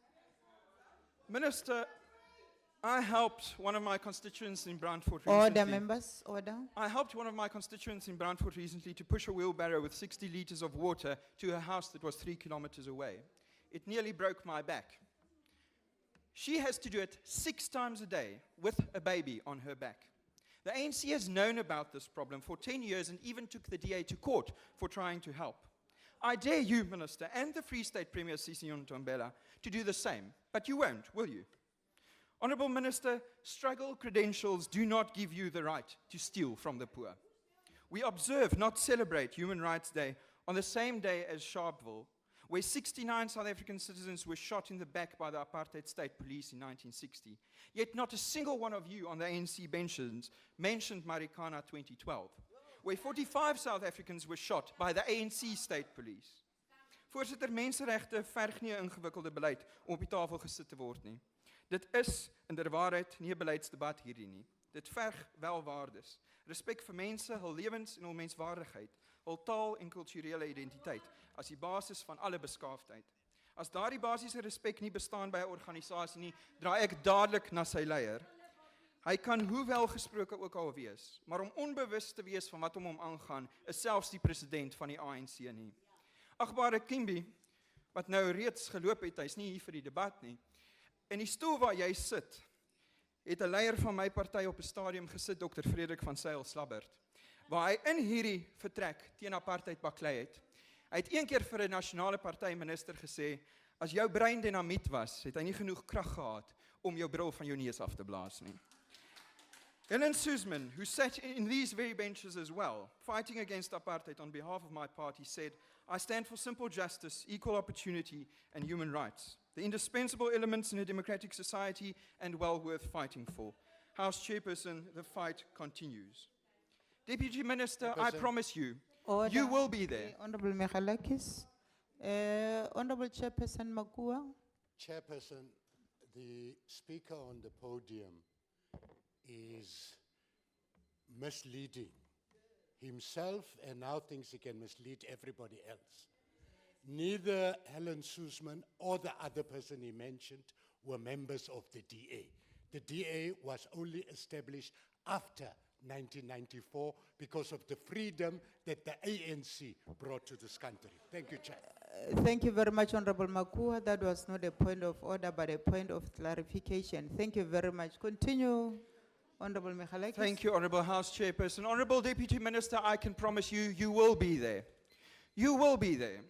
You will be there when the DA turns this country around. We as a country have a lot to do to regain the respect of the international community that we've lost under the ANC. As a government, there's even more work to do to regain the respect of our people for our democratic institutions. This work starts on the 8th of May with a new, caring, respectful, and above all, decent government led by the DA. Thank you. Thank you, Honorable Michalakis. The Honorable Member, Honorable Matime. Chairperson, in the interest of time, your indulgence, allow me to talk from where I am. Okay. Thank continue, Honorable you, Member. thank you very, very much.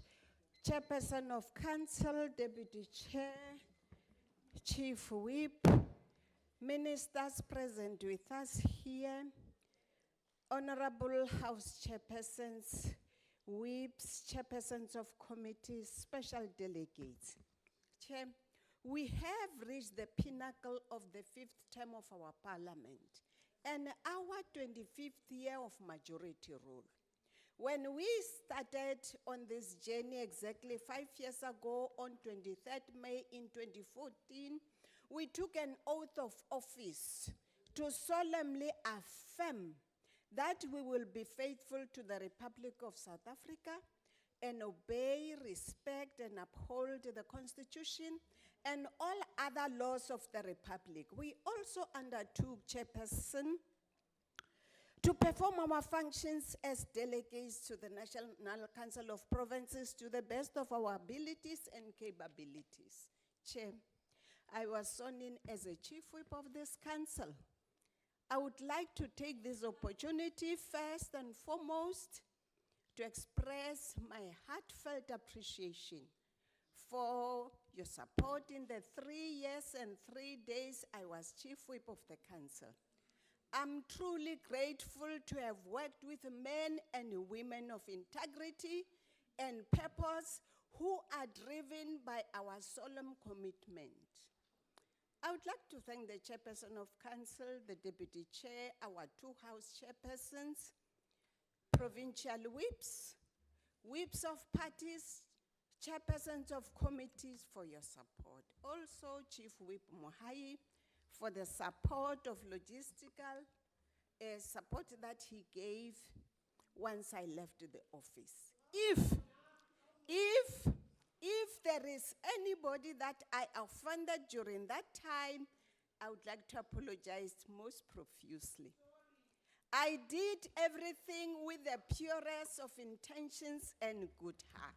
Chairperson, coming to human rights, coming to human rights, Honorable Dr. Chairperson. Matime, please take your seat. The Honorable Member, you're standing. Yes, Honorable Chair. Why, Honorable Member? I just want to remind the Honorable Speaker, Dr. Matebe, that it's not farewell speeches yet. Okay, bye. Thank you. That is thank not you. a point of order. Continue, Honorable Matime. Chairperson, as regards human rights, I would like to premise my speech on 2 expressions. One is in isiZulu, the other is in isiSetswana. In isiZulu, Chairperson, indlela ibuzwa kubahamba phambili.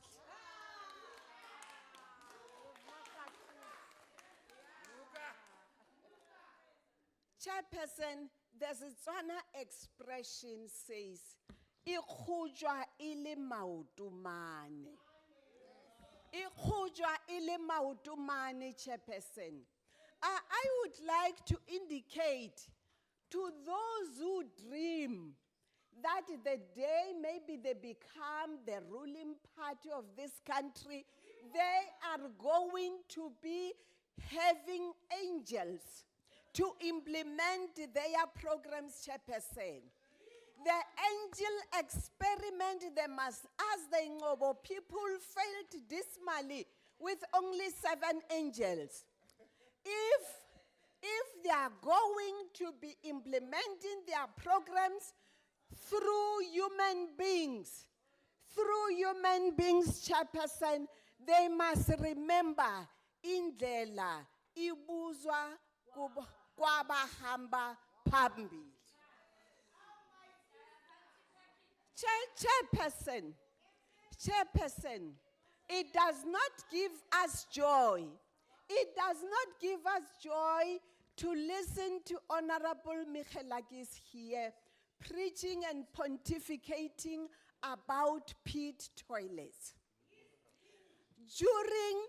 during the apartheid period, can we be told?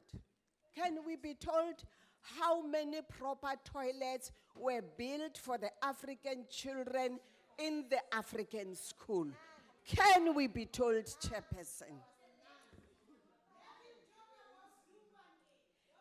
Chairperson, the Bafundis in this house remind us that to err is human and to forgive divine.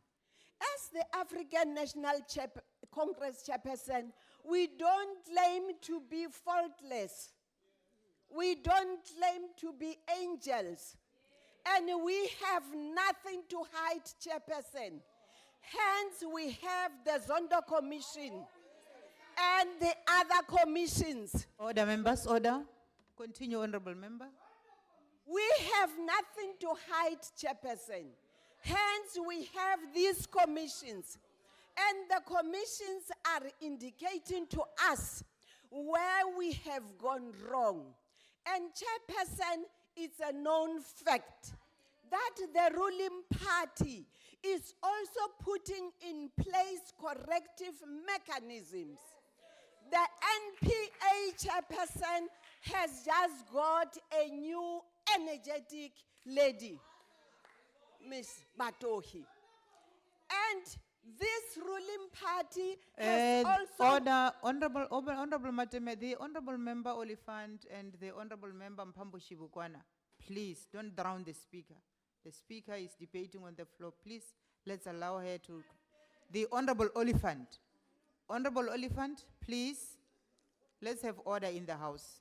Continue, Honorable Member. The African National Congress, as the champion of human rights and as the leader of society, Chairperson, continue.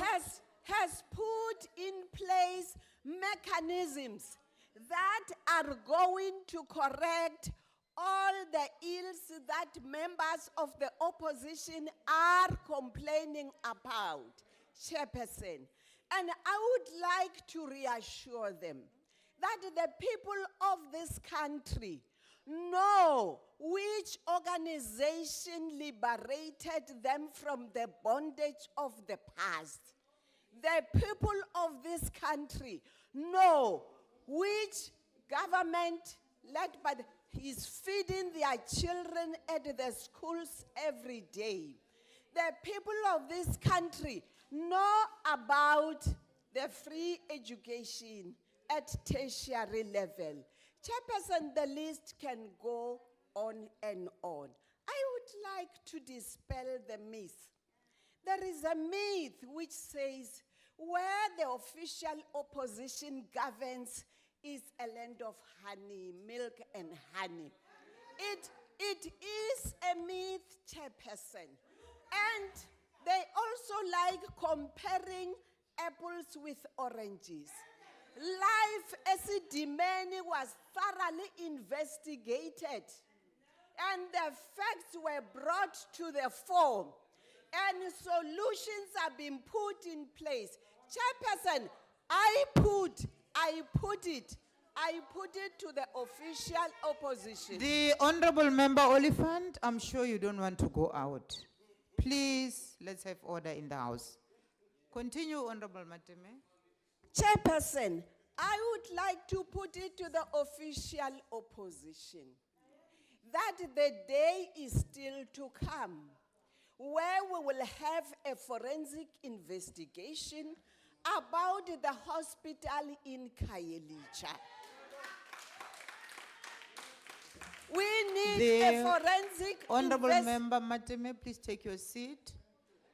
Honorable Smith, you're on your feet. Thank you, Honorable House Chair. Order. Just in terms of the rules of this House, if you can just remind the Honorable Member here in front of me that it's not allowed to walk in front of another member while they're speaking within the House. Thank you for the reminder. The order is really in order. Continue, Honorable Mateme. Chairperson, thank you very, very much. It is only on the basis of the outcome of the forensic audit about the hospital in Khayelitsha that we can then begin to compare the Khayelitsha The situation. Honorable Mateme, the debate is very hot. The Honorable Isaac is on his feet. Please take your seat. Honorable Isaac? Honorable Isaac? Why are you standing? Honorable Chair, thank you. Through you, Honorable Chair, if I can just find out if the... Order, Honorable Oliphant. If I can find out if the esteemed member will just take a simple question. Okay. Honorable Mateme, are you ready to take the Honorable Isaac's question? No, no, Chairperson. She's not ready. Please take your seat. Continue, Honorable Mateme. Forensic investigation into the hospital in Khayelitsha, Chairperson. After that forensic, then we can compare issues. On the myth of jobs, more jobs, where the official, yes, it's human rights. Jobs are a human right. Don't talk to them, Yes. Honorable Mateme. Continue your Yes. debate. Statistics South Africa. Statistics South Africa.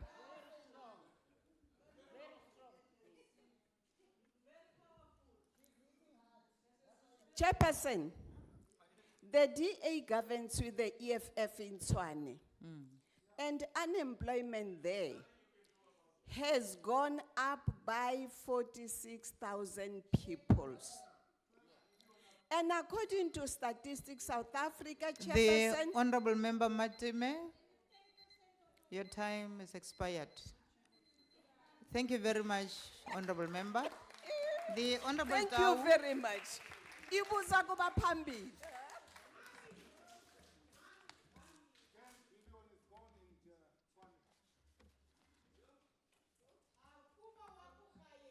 Over to you, Honorable Tau. Thank you very much, Chairperson, Charles Chair.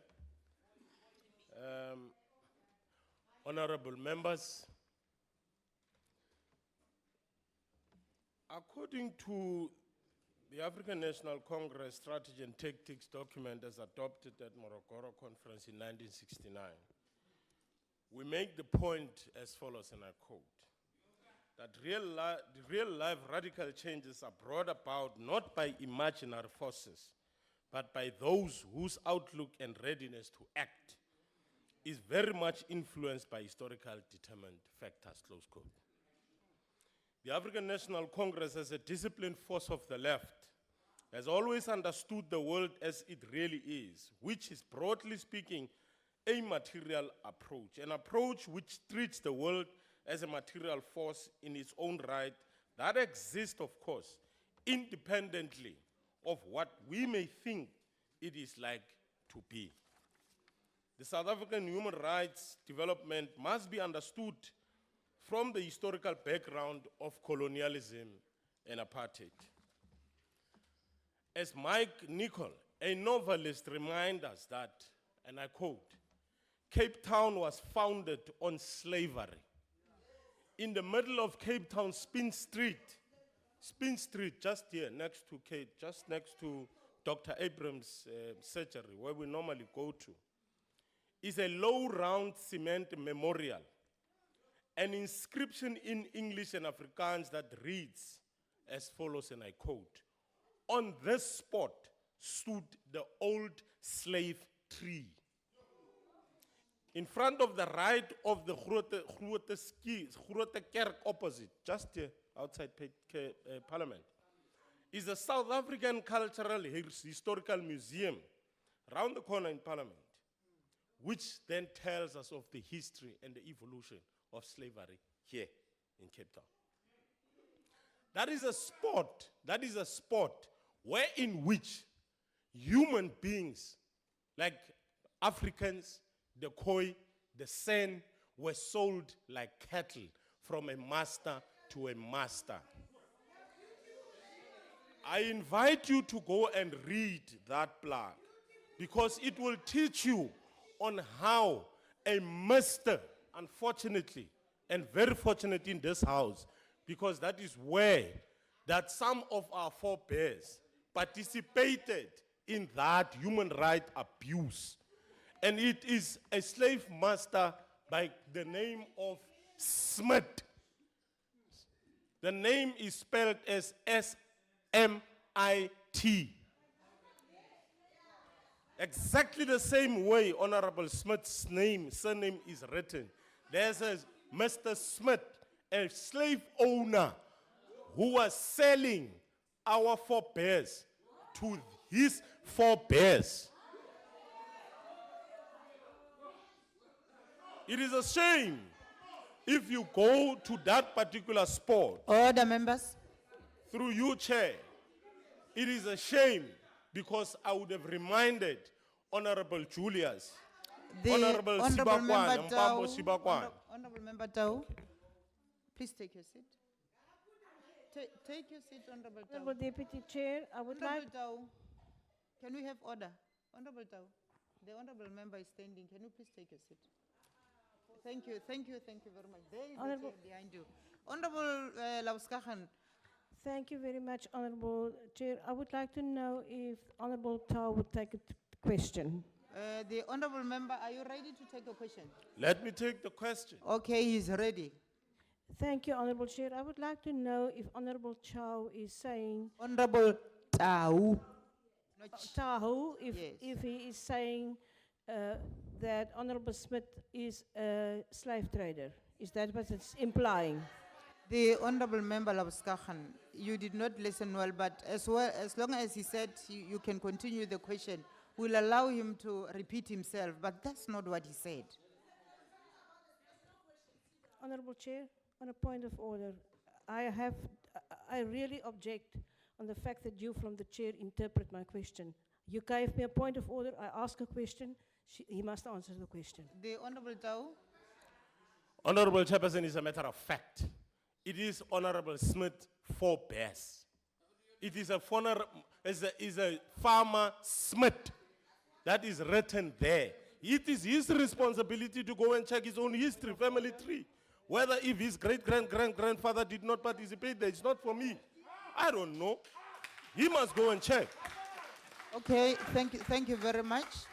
That was the Honorable Member Tau's response to Lauskachen's question. Honorable Smith, you are standing on your feet. Point of order, Honorable. What is the point of order, Chair? Honorable Smith? The Honorable Tau is misleading South Africa. There's not only one Smith that came to South Africa, and I am coming from Schmidt from Germany, from Schleswig-Holstein. That's where my family comes The from. Honorable Member Smith, you know very well that what you are doing is not correct. You cannot debate from the chair. Your time will come, if ever, and then we'll be able to debate. Continue, Honorable Tau.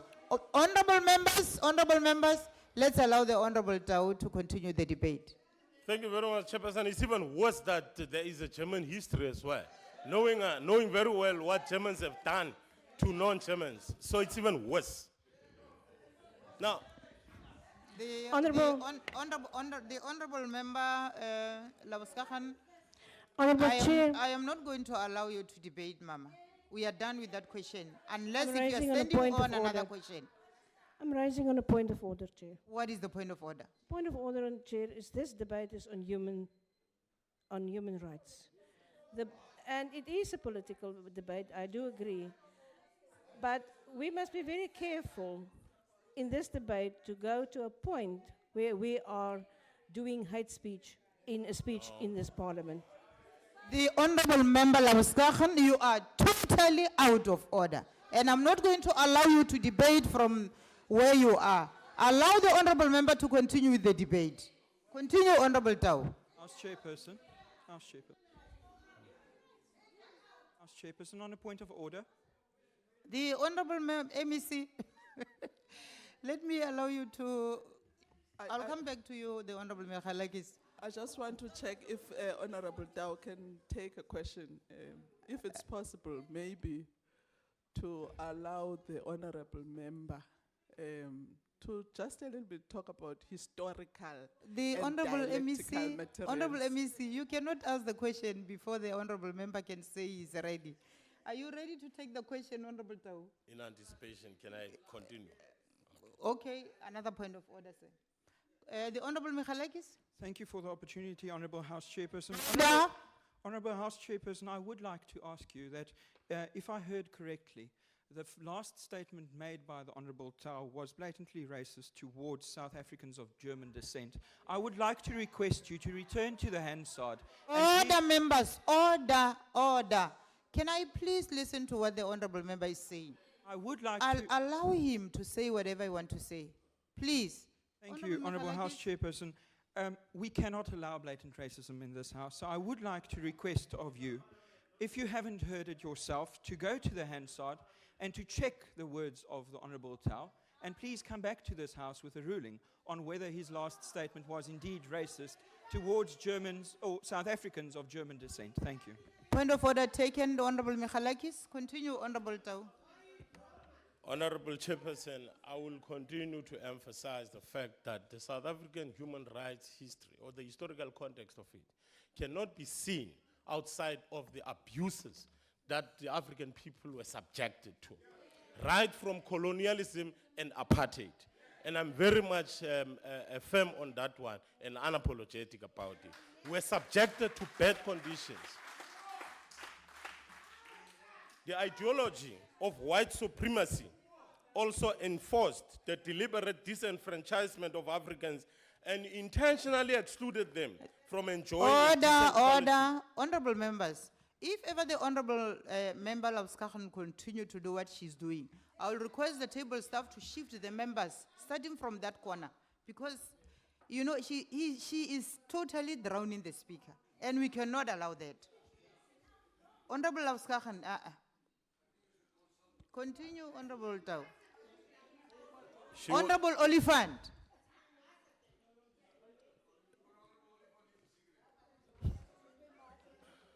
Chair. No, I was saying, Chairperson, it's fine. I will never be drowned in any case. The apartheid system should not be equated only with the violation of the civil and political rights of black South Africans. The systemic violation of the economic, social, and cultural rights of black South Africans was an integral part of the apartheid project. The state collectively, under the leadership of the African National Congress, is grappling with the remaining effects of white privilege. And such an issue that we could speak to, as that came ever since our democratic breakthrough in 1994, is the question of understanding the laws that were put together by one of the greatest philosophers of the 19th century, Karl Marx, when within that, he then spoke to the laws of dialects. And that breakthrough, we have always understood it to be a unity of the opposite. And many cannot understand the reason why some of us would still subscribe to dialectical materialism. Black people suffered gross inequality to access. No. Let me just give you an example. To show and to illustrate this point of the unity of the opposite, this crisis still persists, precisely in the fact that the old is not prepared to die. Go and read Gramsci. He'll tell you why the old is not prepared to die, as one of those philosophers advancing historical materialism. A typical and empirical example of those who refuse to die. Vicky Momberg, who was convicted, of course now she has appealed, of crimea injuria in 2018 for using the kafir word 48 times to a black officer who was there to assist him after this experiencing what do you call it, a smash and grab incident. It's a typical example of those who refuse to die, who refuse to accept the current conditions. I've not heard the Democratic Alliance making a statement on that, unfortunately. Black people suffered gross inequality to access social services, resources, and economic opportunities. Our communities were deliberately underdeveloped and lacked adequate sanitation, water, and refuse removals services, as well as decent housing, schools, and clinics. Several restrictions were placed on the right of black workers job reservations, a product of both statute and convention, reserved many of the skills and well-paid jobs only for whites. We would understand, not only now, but the mining revolt in the 20s, you would understand why was that such a revolt in the gold mines and so forth. In the Western Cape, government applied, of course, unapologetically, a colored labor preference policy which severely limited the employment opportunities for African work seekers in the region and created racial friction between African and colored workers. This racial friction is still being implemented by the government of the DA in the Western Cape. Cultural rights were violated through manipulating the system of African customary law and codifying it into a rigid system which could not adapt appropriately to social and economic changes. Rural women were particularly disadvantaged. These conditions reproduced and perpetuated inequality.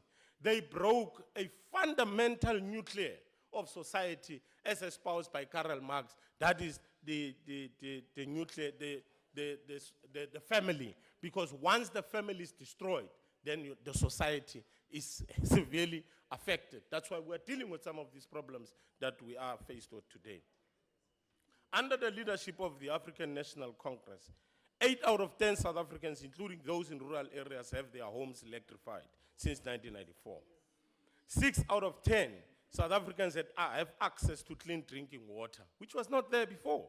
Today, the figure has even increased to nearly 9 out of 10 South Africans from what we have inherited in 1994. We have achieved near universal access to basic education for young children and years of age, 17 to 14 years of age. And now, even in the State of the Nation address, the President spoke about a further focus on early child development and ensuring that our children not only come across real and formalized education at the point now when they go to primary school. Despite the highlights and gains of a democratic, the support, of course, for the TVET college students from poor and working class background has increased tremendously. Although amidst serious challenges that the Department of Higher Education is looking at and is addressing. Despite the highlights and gains of a democratic state, the challenges still face South Africa are immense, with poverty, inequality, unemployment, which still affects the vast majority of our people. However, we did not stand still. We said we are going to deal with issues of transforming the economy of South Africa, and radically. And that became our role here in Parliament in doing exactly that as people's representatives. We dealt with the national minimum wage, which seeks to address radical economic transformation. We dealt with the Public Audit Amendment Bill, which seeks to give the Auditor General more teeth to be able to deal with matters related to accountability.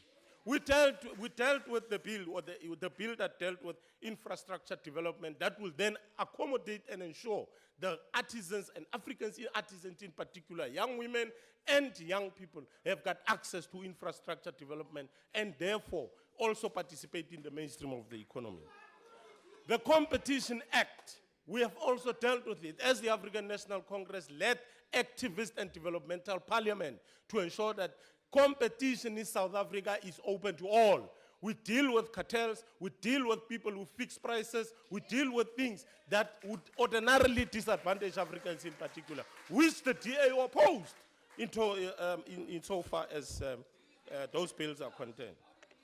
We stand here to urge South Africans to be always analytic and aware that the revolutionary sounding phrases do not always reflect revolutionary policy.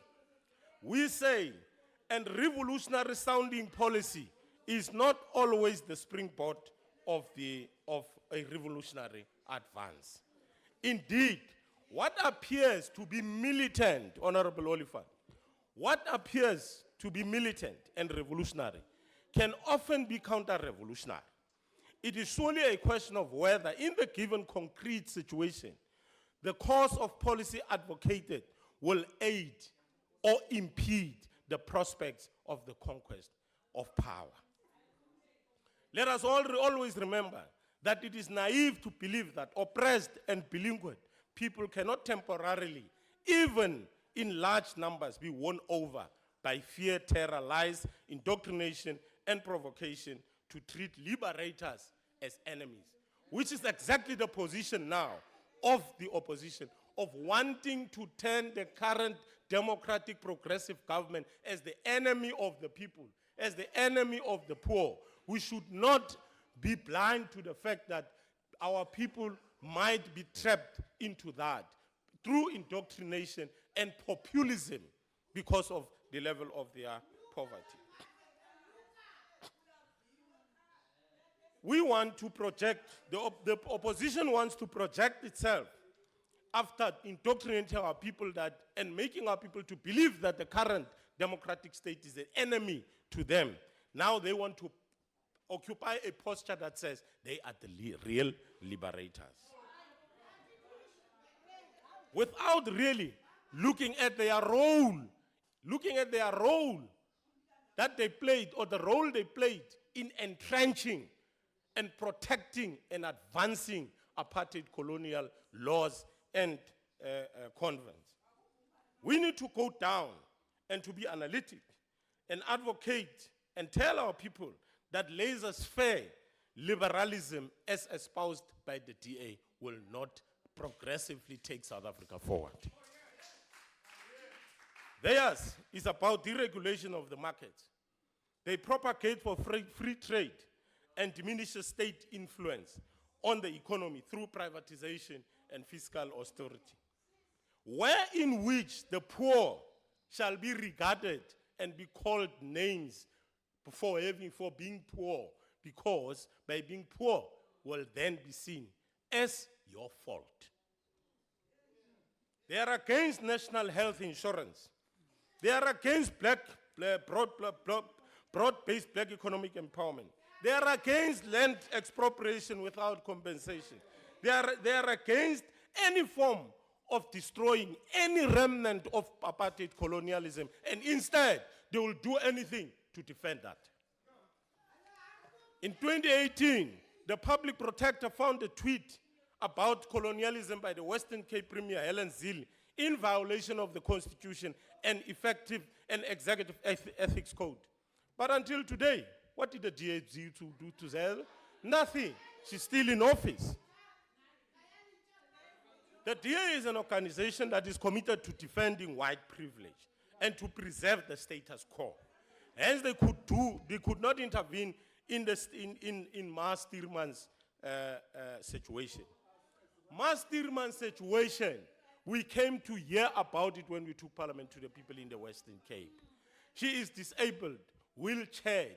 She has been appealing to the Western Cape administration. She has been appealing to the local municipality, no assistance until it was brought to our attention as the National Council of Provinces. And together with the Human Settlement Department, we then dragged the provincial and local into our program in ensuring that Mas Tierman gets what she deserves as a human right. Today, as we speak, that house was delivered to Mas Tierman. We are a caring, activist, and a developmental driven people. As we sit here as members of parliament, that is our attitude to the kind of parliament that we always and always will construct. We want to build South Africa together with our people. And in doing that, we will not be surprised that today we are accused of plagiarism. For what? For what? Because we have always been an inclusive organization, an inclusive government. We have always said together with our people, we will change South Africa for the better. We have never at no stage seen South Africa as a country separated and polarized according to racial, ethnic, and whatsoever. That is why the fundamental principle of the National Democratic Revolution is the creation of a non-sexist, non-racial, united South Africa. It's only now that the dead is beginning to realize that we need a one South Africa. For all this time, they have been saying the Western Cape they have been seeing the Western Cape as not being part of South Africa. But today they are telling those that believe them that yes, it is true. It is time to build one South Africa. When in actual fact, the African National Congress. Honorable Tau, please take your seat. The Honorable Hutton, you are on your feet. Thank you, Honourable Chair. I would like to know whether Honourable Tau will take a question about what he is now addressing. Honorable Tau, are you ready to take the Honorable Member Hutton's question? How many minutes do we have? I'm prepared. You left with 2 or 1 minute. Okay, fine. No, I'm not prepared. He is not. I'm He's not. not prepared. You wanted can't. to ask you Honorable No, Hutton. I want my Okay, minute. I want to I- use my minute. Honorable I Hutton, won't ask take you your about seat. looting of the SOEs. Honorable Hutton, take your seat. Continue. Conclude, Honorable Tau. House Chairperson, He's not ready. ours is about the creation of a united South Africa, where women, young people, the poor, and the rich, where people of all different races shall live together. We cannot wake up today and realize that we need a one South Africa.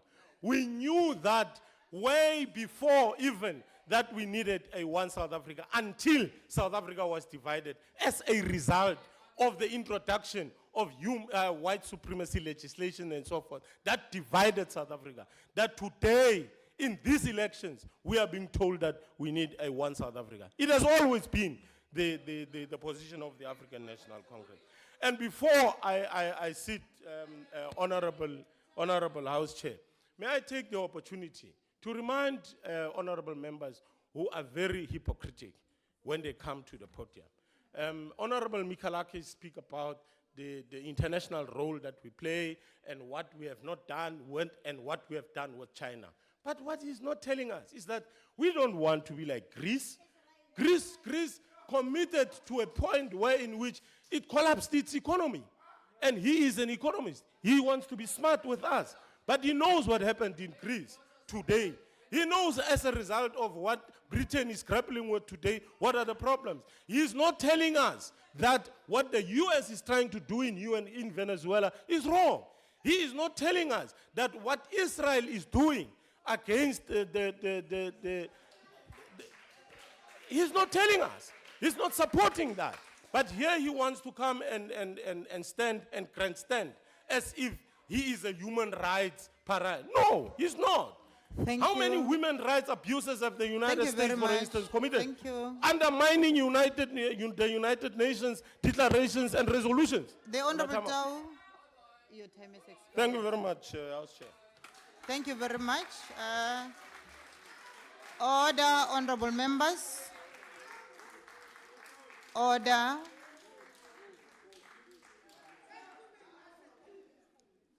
Thank you very much.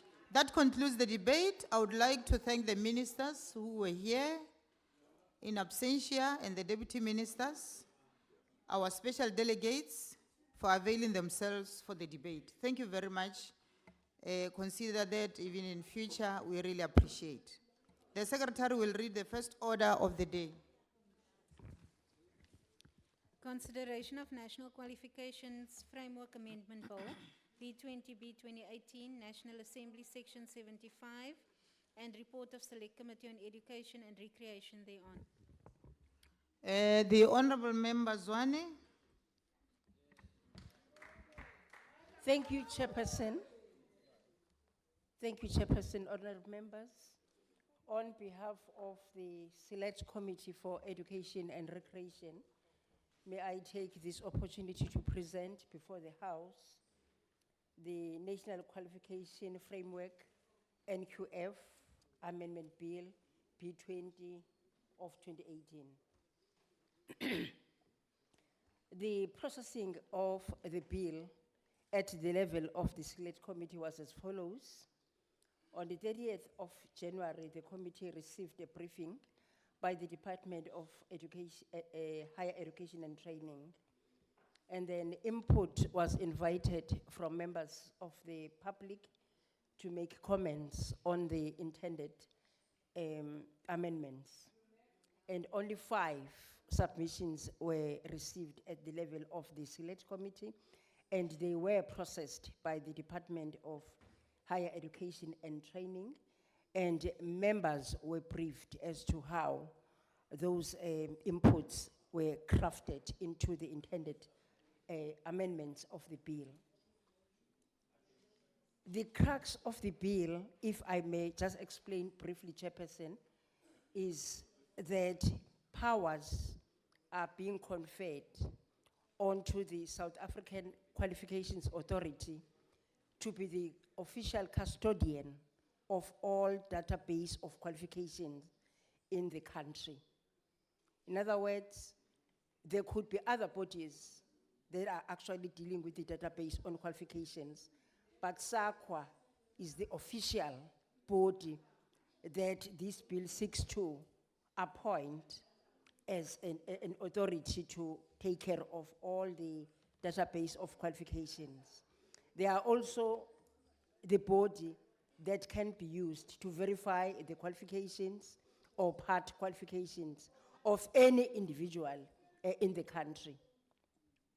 Not to say that other bodies cannot do the same, but this one is the one that is actually official. Bodies that submitted input were USAF, University South Africa, Managed Integrity Evaluation, PDY Ltd, Umalusi, Chartered Accountants, and Independent Institutes for Education. On the 20th of February, the committee came together to relook at the input as it was crafted by the Department of Higher Education and Training, which led to another meeting on the 6th of March 2019, where members that were present at the committee actually agreed to vote on the bill. Members present were as follows. It was Honorable Zwane, Honorable Ngwenya, Honorable TK Mampuru, Honorable Mpambo Spugwane, Honorable Hatim, and Honorable Stock. The voting process took place, and the DA decided, of the 7 members that were there, the DA decided to vote against the bill. I therefore present the bill before the House for consideration. Thank you, Chairperson. Thank you very much, the Honorable Member Zwane. That concludes the debate. I shall now put the question. The question is that the bill be agreed to.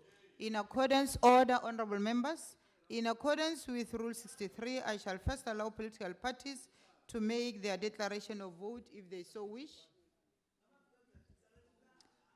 A maximum of 3 minutes? Okay. On that note, we shall now continue. We shall now proceed to the manual voting on the question.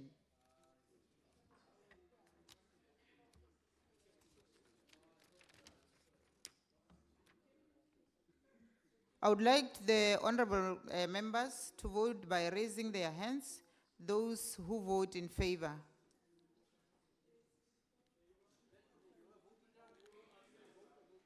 Can I request the Honorable Mampuru to assist us in counting?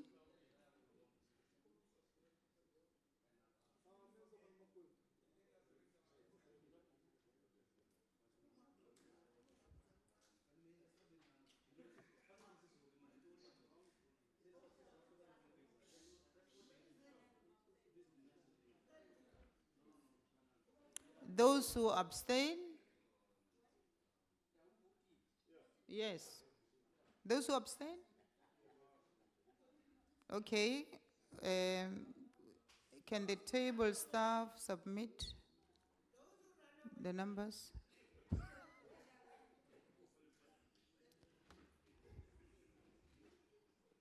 Honorable Mampuru, please assist us.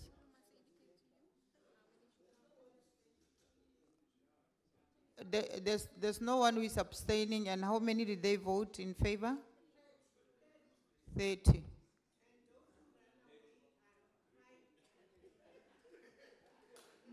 Okay. 30 members voted in favor, and we did not have any number who, anybody who voted, who abstained. Honourable Chair, I don't know whether this is the ANC manner of voting, but you never ask who oppose. You ask who's in favour, who abstain. What type of voting is this? Where do you get this from? Okay, Honorable Hatton, thank you very much for that. But this is not the ANC, it's NCOP. No, we are representing the provinces in this house. We are not in the National Assembly. Okay, is there anybody who is against the bill?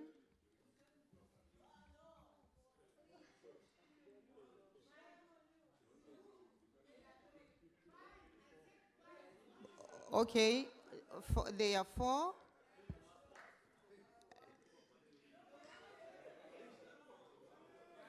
Okay, now they are they not 4?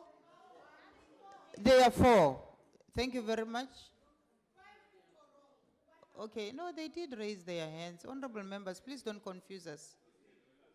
Can I, for the last time, check those members who are against?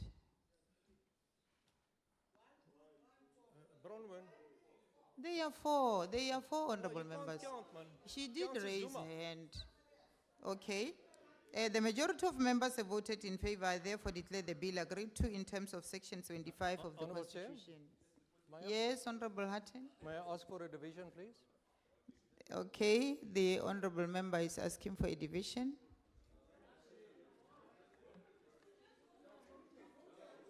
Yeah, but actually the honorable member, you are very late because we have already voted.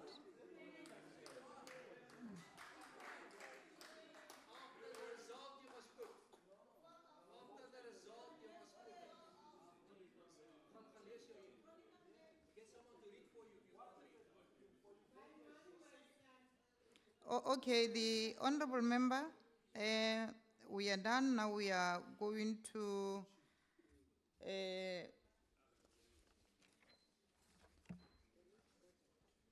we're going to request the secretary to read Honourable another Chair. order for the day. Oh,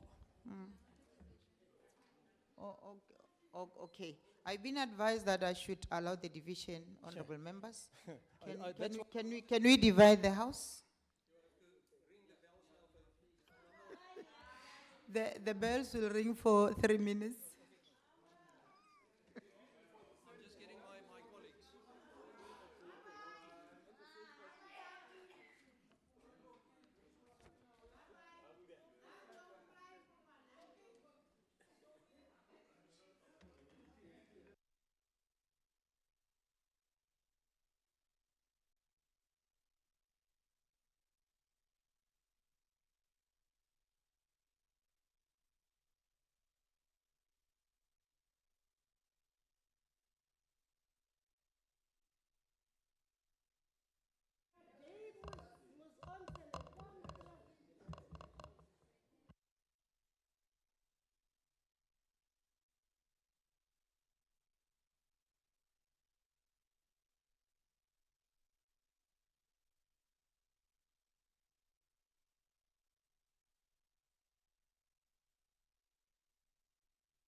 Chair, well, I think the House is a bit confused now.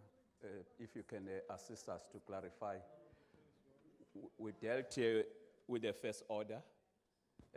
Honorable Zwane tabled the report, and then after that, you asked us to vote. We voted as individual, and 30 of members of the House voted in favor, and 4 members of the House voted against. There was no abstention. When we were about to get to the next order, we heard the Honorable Hatting asking for a division.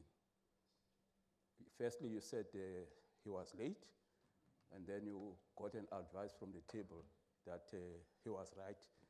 And we don't understand because the second order has not yet been tabled. So can you clarify, because we are now confused. Thank you, Thank you, Honorable Khai. It's not that he was right. It's just that they said we must allow the division to continue. When they come back, we're not going to go back and vote again. Those who were out by then, well, when they come back now, okay, the time has expired now. We have to proceed to the second order. Honorable Nyambi? Sorry, House Chair. It's a procedural issue. Okay. You told us that we are adjourning for the 3 minutes. Yes. And without you confirming that we are reconvening, then Honorable Khai was on the floor. So if we can assist us to be clear that it's not an informal discussion. We are resuming the business of this very important plenary so that we are in order. Okay, thank you very much. We were still waiting for our time to lapse, and then now it has lapses. We continue. Thank you very much. Honorable members, we continue. I will now ask the secretary to read the second order of the day.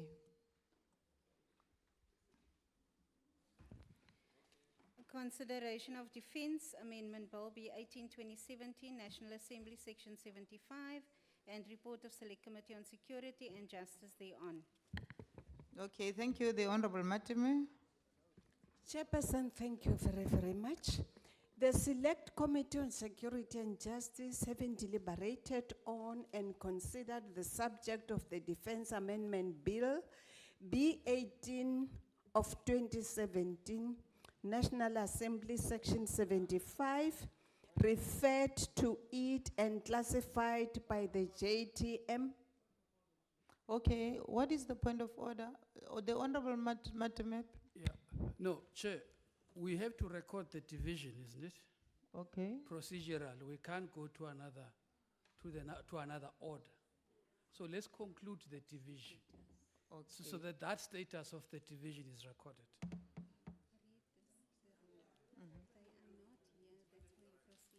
Okay, thank you very much, Honorable Nzimande. Rule number 66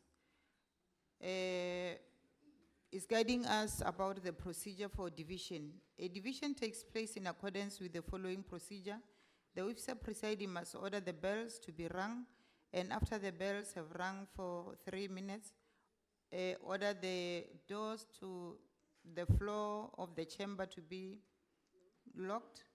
When the doors have been locked, no member is allowed to enter or leave the chamber until the results of the division has been declared. So what happened now is that those people who called for a division did not come back to the House. That is why we are continuing with the work of the day. It's only one member who did not even call for division. So can we please continue, honorable members? The Honorable Zwane. Thank you, Chairperson. I seek further clarity. What is the status of the voting process? The status remain. We're not going to change anything. 30 members voted for the bill, and then 4 members voted against. So we continue. The Honorable Member Matime. Chairperson, thank you very much. Defense Amendment Bill B18 of 2017. The Select Committee on Security and Justice, having deliberated on and considered the subject of the Defense Amendment Bill B18 of 2017, National Assembly Section 75, referred to it and classified by the JTM as a Section 75 bill, reports that it is agreed to the bill with the proposed amendments. Chairperson, the rest of this report has appeared on the ATC. Allow me to go to the recommendations, conclusion and recommendations. The committee considers that the bill with the amendment as proposed by the Department of Defense is important in ensuring the effective functioning of the department, and that the bill will go a long way in aligning the Defense Act of 2002 with current organizational requirements that will enhance the efficiency of the Department of Defense. The Select Committee on Security and Justice, having considered the bill, Chair, recommends that the Council approves the bill with the amendment. We so present, Chairperson. Thank you very much, Honorable Mateme. That concludes the debate. I shall now put the question. The question is that the bill be agreed to. In accordance with Rule 63, I shall first allow political parties to make their declaration of vote if they so wish. Okay, we continue. We shall now proceed to the manual voting on the question. I would like to request honorable members to vote by raising their hands. Those who vote in favor, the Honorable Member Mampuru.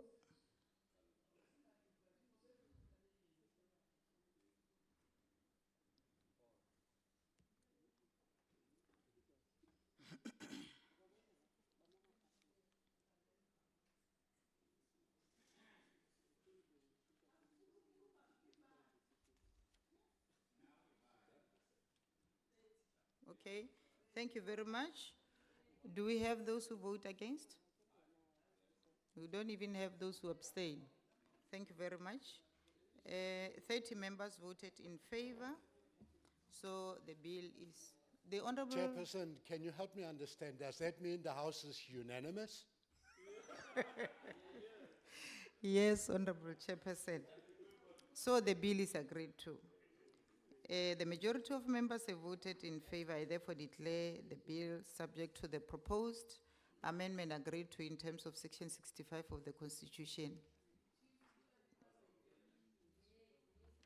Is 75 years. Thank you very much. The Secretary will read the third order of the day. Consideration of legacy report of the ad hoc committee to inquire into the Northwest Section 100 intervention 2019. The Honorable C.J. De Beer. Honorable Chairperson, honorable members, the ad hoc committee to inquire into the Northwest intervention was established by the National Council of Provinces to facilitate inquiries and also to conduct oversight in terms of Section 100 of the Constitution of the Republic of South Africa 1996 in order to pronounce on whether the intervention in the Northwest Provincial Government is warranted or not. The adopted committee report dated 30 October 2018 resolved that the intervention was indeed warranted and contains recommendations proffered by the committee in order to give meaningful effect to its purpose and its mandate, as well as the implementation, monitoring and evaluation of the intervention. This report provides a summary of the progress made in implementing the executive directives and committee recommendations, set out key achievements since the inception of the intervention, and highlights critical issues to be followed up by the 6th Parliament. This will further ensure continuous engagement between Parliament, the Interministerial Task Team, we call it the IMTT, and the Northwest Government until the intervention addressed most of the challenges set out in the diagnostic reports, and until that stage that the National Executive terminate the intervention.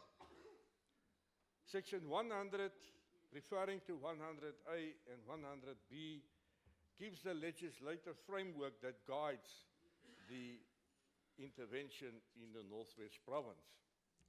And I'm not going to repeat that as stated in the Constitution. The departments under Section 100A, that was put under Section 100A, is the Northwest Department of Social Development, the Department of Local Government and Human Settlements, the Department of Finance, Economy and Enterprise Development, Department of Tourism, and the Department of Rural Economy and Agricultural Development. The departments under Section 101B was the Northwest Office of the Premier, the Department of Health, the Department of Education and Sport Development, the Department of Transport and Safety, and the Department of Public Works.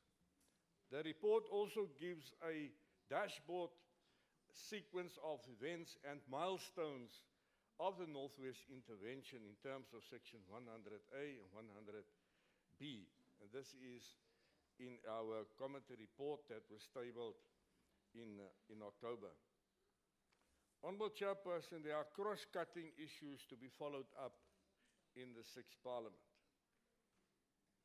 The Department of Public Service and Administration, the Department of Cooperative Governance and Traditional Affairs, the National Treasury, and the Department of Planning, Monitoring and Evaluation should develop legislation to guide the implementation of the intervention in terms of Section 103 of the Constitution. The IMTT should ensure the sustainability of the intervention post the intervention, referring to the following: sound financial management systems, internal controls, governance and accountability systems, that supply chain management processes are improved service delivery, because that collapsed, the prevention of irregular expenditure, unauthorized, fruitless and wasteful expenditure, audit findings to be addressed on a continuous basis, and that the NCP should monitor all the disciplinary actions taken and criminal investigations. The IMTT should table a financial report of all the 10 departments under the intervention during the 6th Parliament, since it was not able to do so in the 5th Parliament. This will assist Parliament to have a complete picture of both performance and the fiscal position of the Northwest Province. The intervention is now in its implementation phase of the action plan, to be followed by a recovery phase. The exit phase and strategy has to be done in such a way that it ensures sustainability of the intervention post the intervention, and that the set objectives are met.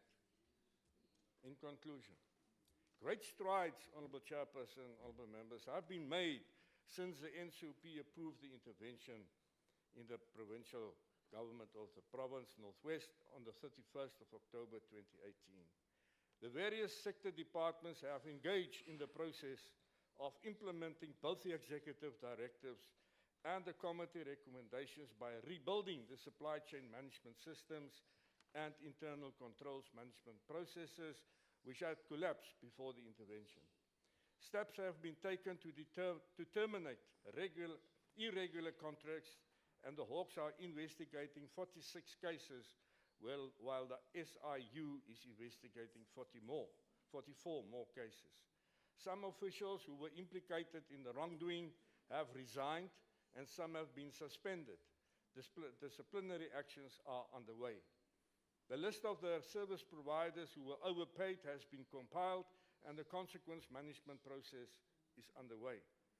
This incident should serve as a case study and a lesson for other provinces and other spheres of government, where they need to ensure that financial management systems, supply chain management and internal controls are sound and solid. It should also serve as a lesson that there is a need for further strengthening the monitoring and evaluation function across government, as well as the internal audits unit, and ensure the appointment of the independent audit committees. Provincial legislators should implement closer monitoring and evaluation and ensure robust oversight over provincial government departments and provincial entities, including proper political oversight. This calls for a collaborative and synergic effort from all the relevant bodies, be it internal or external oversight bodies, to join hands and work together to push back the frontiers of poverty and ensure a better life for all Northwest citizens, because the people come first. Honourable Chair, I appreciate, and appreciation goes to all the members of the ad hoc committee for the value they added in the committee work and the expertise they brought to the table. Also appreciation for our professional committee staff for the excellent work they did to support the committee. I hereby table this report for consideration. Thank you, Chair. Thank you very much, the Honorable De Beer.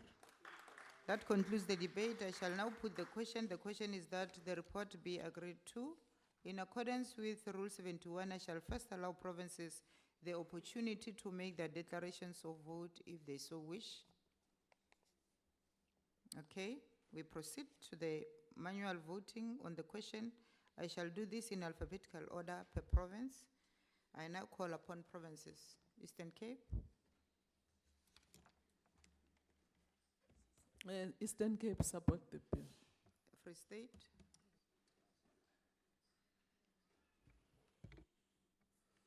Free State support, Honorable Chair. Gauteng. Gauteng supports, Chair. KwaZulu Natal. KZN supports, Chairperson. Limpopo. Limpopo supports, Chair. Mpumalanga. Mpumalanga supports. Northern Cape. Northern Cape support, Chair. Northwest. Northwest agree, Chair. Western Cape. We don't have anybody from the Western Cape. 9, 8. Oh, okay. Western Cape support. Honorable members, we cannot really allow the honorable member, even if she wishes to support, but she does not have a mandate. We do have 2 members from the Western Cape, but they don't have the mandate. So I'm very sorry, Honorable Prince. 8 number of provinces voted in favor. I therefore declare the report agreed to in terms of Section 65 of the Constitution. The Secretary will read the 4th order of the day. Consideration of report of Select Committee on Security and Justice, oversight visit to Gauteng Province to conduct oversight of the Van der Bijl Park Police Station and to oversee the working relationship between the SAPS and the National Prosecuting Authority and the Department of Correctional Services in Mfuleni to reduce crime in the area. The Honorable Mateme. Chairperson, thank you very much for this opportunity. Report of the Select Committee on Security and Justice on an oversight visit to the Gauteng Province to conduct oversight of the Van der Bijl Park Police Station and to oversee the working relationships between the SAPS, the National Prosecuting Authority, and the Department of Correctional Services in Mfuleni to reduce crime in the area, held on the 17th October 2018. Report is dated 6th March 2019. Chairperson, the rest of the reports appears on ATC. Allow me to go to the recommendations. The committee recommendations are as follows. 1, proposal for Department of Labor to continue to provide skills for incarcerated offenders. The services SETA should be involved in offering offender rehabilitation programs. 2, The committee proposed the DCS should meet with the Department of Home Affairs to process foreign prisoners at the correctional facilities. The Select Committee Chair, therefore, on Security and Justice recommends that the National Council of Provinces approves the report. We so submit, Chairperson. Thank you very much, Honorable Matime. That concludes the debate. I shall now put the question. The question is that the report be agreed to. In accordance with Rule 71, I shall first allow provinces the opportunity to make their declarations of vote if they so wish. Okay, we proceed to the manual voting on the question. I shall do this in alphabetical order per province. Eastern Cape, Eastern Cape support the bill, Chair. Free State, Free State, Amohela, Honorable Chairperson. Gauteng, Gauteng welcomes the intervention and supports Chair. KwaZulu-Natal, KwaZulu-Natal supports, Chairperson. Limpopo, Limpopo supports, Chair. Mpumalanga, Pumalanga yamukela, Chair. Northern Cape. Northern Cape agrees, Chair. Thank you. Northwest. Northwest accept, Chair. Okay, we shall put in record that the Western Cape leader of delegation is not in the house. The members who are here don't have a mandate. So 8 provinces voted in favor of the bill. I therefore declare the report agreed to in terms of Section 65 of the Constitution. The Secretary will read the 5th order of the day. Consideration of report of NCOP Local Government Week, 8 to 10 May 2018. The Honorable Member Nyambi.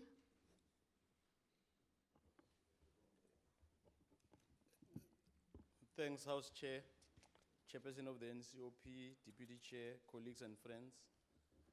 The Local Government Week was convened over 3 days under the theme Land Use Towards Integrated Spatial Planning. Mayors and executive mayors from local and district municipalities respectively, as well as leadership of SALGA and the National Council of Provinces, converged to share experiences in an atmosphere which was characterized by a spirit of openness and great camaraderie. This openness is evident in the detailed report as ATC, which we wish to table before this House today. Whereas there is a sense that municipalities are making strides in ensuring that service delivery finds its way to the people that most deserve it, there is also an acknowledgement that more still needs to be done to eradicate poverty, inequality, and unemployment.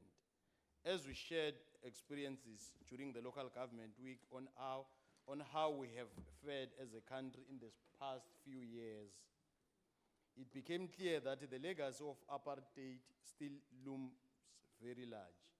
It is a monkey that we need to get off our backs. Since time immemorial, apartheid's model of spatial planning prevented our communities from working, playing, and praying where they live, and this picture needs to change. We recognize that for this to happen, we need to take note of and respond to all the distress signs, which characterize some of our municipalities as they badly eroded revenue and skill bases. We also examine and affirm the critical role which all 3 spheres of government need to play in ensuring that going forward, we work together in revitalizing rural areas and make them attractive to investors. This, we surmised, we can achieve when all 3 spheres of government subscribes to integrated model of spatial planning. The report also notes that SALGA's participation in the NCOP is not funded, House Chair, thus calling for an urgent intervention in this area as we view SALGA as an important agent in repositioning local government to drive social change. As I indicated that the detailed report has been ATC'd, so allow me, House Chair, to so table the report. Thank you. Thank you very much, Honorable Nyambe. That concludes the debate. I shall now put the question. The question is that the report be agreed to. In accordance with Rule 71, I shall first allow provinces the opportunity to make their declaration of vote if they so wish. Okay, we proceed to the manual voting on the question. I shall do this in alphabetical order per province. Eastern Cape, Eastern Cape support. Free State, Free State support, Honorable Chair. thank you, Gauteng, Gauteng supports, Chair. thanks, KwaZulu-Natal, KZN supports, Chairperson. Limpopo, Limpopo yavumelana. Mpumalanga, Mpumalanga supports. Northern Cape, Northern Cape supports, Chair. Northwest. Northwest agree, Chair. Thank you very much. Another record about the Western Cape, they are not in the house. So, oh, sorry, the two members who are in the house from the Western Cape don't have the mandate. The leader of the delegation is not in the house. So 8 number of provinces voted in favor. I therefore declare the report agreed to in terms of section 65 of the Constitution. The Secretary will read the 6th, 7th, 8th, 9th, 10th, 11th, and 12th order of the day. Consideration of sectoral parliaments reports on the roundtable discussion on youth development and consideration of report on women's roundtable discussion 1 to 2 September 2015 and consideration of National Women's Parliament report 2016 and consideration of International Conference on Women and Changing the World of Work, giving effect to the 61st session of the Commission on the Status of Women Conference, 29 to 30 August 2017, and consideration of Women's Charter Review Conference, 12 September 2018, and consideration of Youth Parliament Report 2016, following up on our commitments on the youth, partnering with the youth to strengthen local governance, and consideration of Consolidated National Men's Parliament Report, 19 November 2018, consultation process from provinces to Parliament, men taking action as champions of change. Thank you very much. The Honorable Tau. Thank you very much, as Chairperson, Chairperson of the National Council of Provinces, honorable members. It gives me pleasure, great pleasure, to present the 5th Parliament's sectoral engagements, covering the work we did in all these important public participation gatherings. It was indeed another chapter in ensuring that our people are publicly involved in matters that impact on their lives. This was also further in line with the constitutional conjuncture to ensure that Parliament provides a platform for the consideration of issues of national importance that affect all sectors within our society. Maybe just to remind members, if we had forgotten, that in 2014-15, there were no sectoral activities precisely because of that transitional period from one parliament to the other. And that affected the work of Parliament insofar as sectoral activities are concerned. However, we found it to be quite of interest to have convened a roundtable on the National Development Plan in 2015. And I will try my best, because of the nature of the report, to speak to the objectives and resolutions of these issues instead of really getting to the macro issues that informed the organization of such. At the round table, we sought to provide an opportunity for young parliamentarians from all legislatures and young leaders from civil society organizations to debate the implementation of the NDP with a specific focus on matters relating to young people, to enable Parliament and provincial legislatures to ensure that the appropriate policies are developed to realize the objectives of the NDP. In relation to the youth and where policies have been developed, that these are implemented accordingly. To create an opportunity for Parliament to demonstrate a deeper level of seriousness in dealing with the challenges of young people and find creative ways within the policy framework of finding solutions to problems facing young people. The resolutions emanating from the roundtable are as follows. That there is a need for stringent oversight on the implementation of the Youth Accord. The value of procurement of services and how youth can benefit from opportunities afforded in this regard needs to be examined and overseen by parliamentary committees, whether it be select committees in the NCOP or portfolio committees. To conduct a study on the potential of BRICS Youth Forum in relation to advancing youth development and the promotion of sharing of facilities in order to create access to schools without facilities. The roundtable concluded with a declaration along with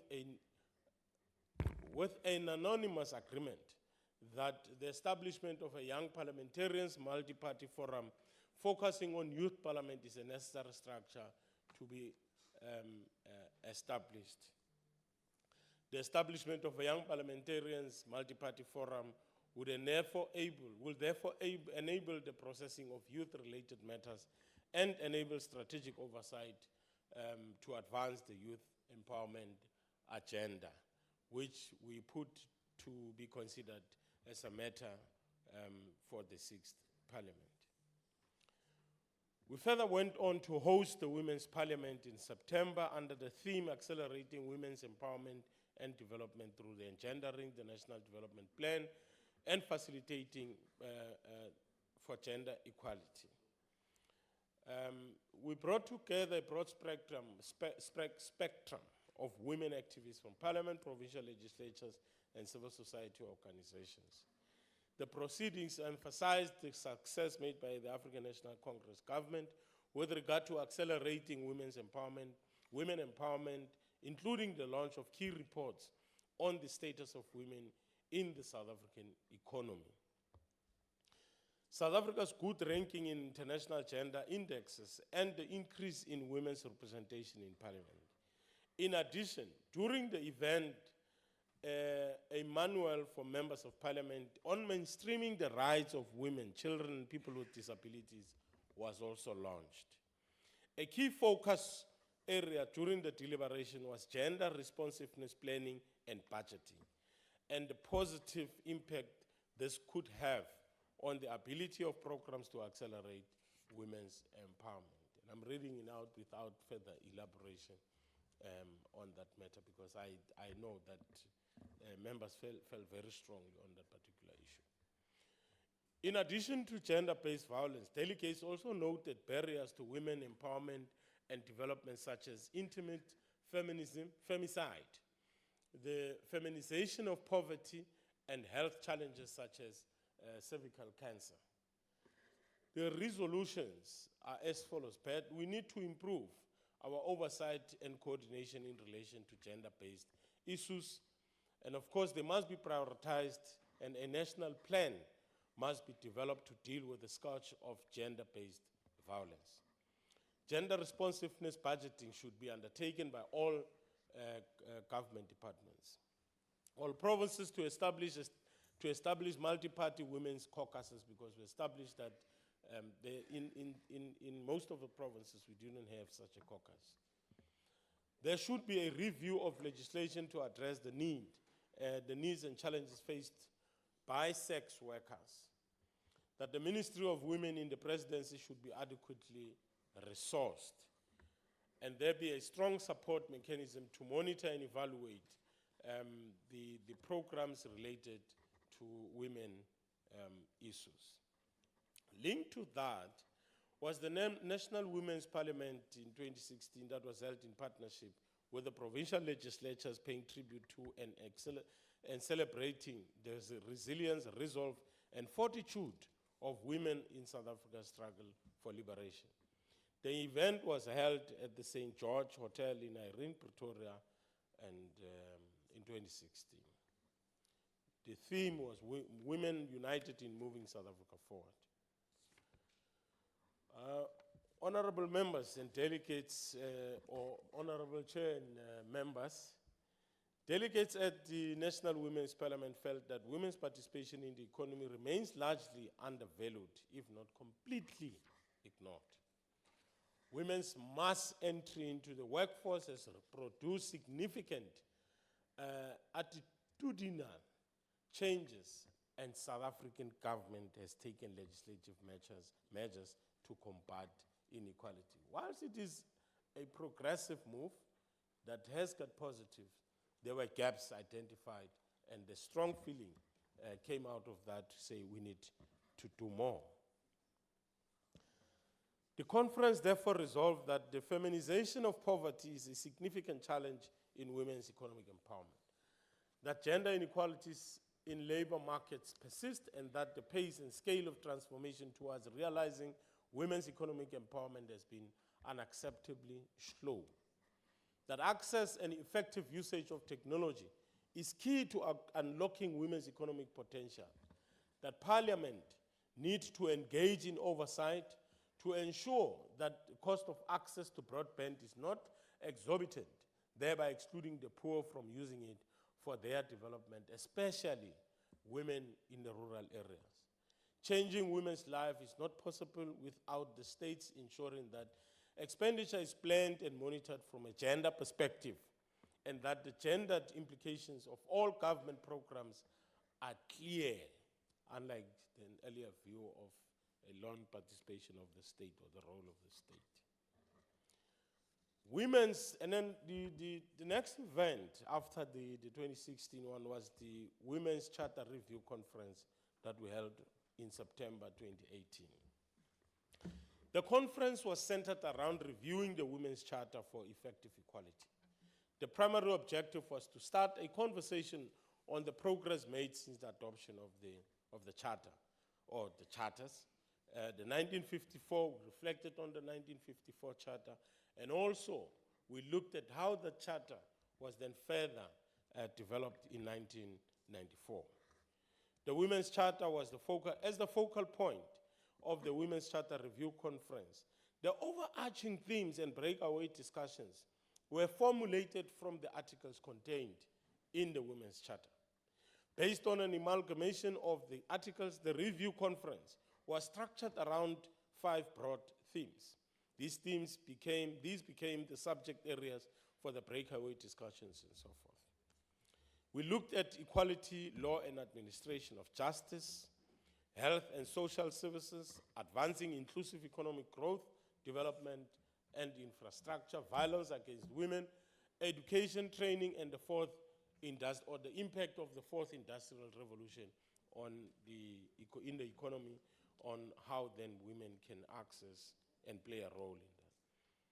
We resolved as follows that issues of the LGBTI community are often ignored in legislation and policy, and this could be, and not that only limited to that, but should be addressed as a matter of urgency.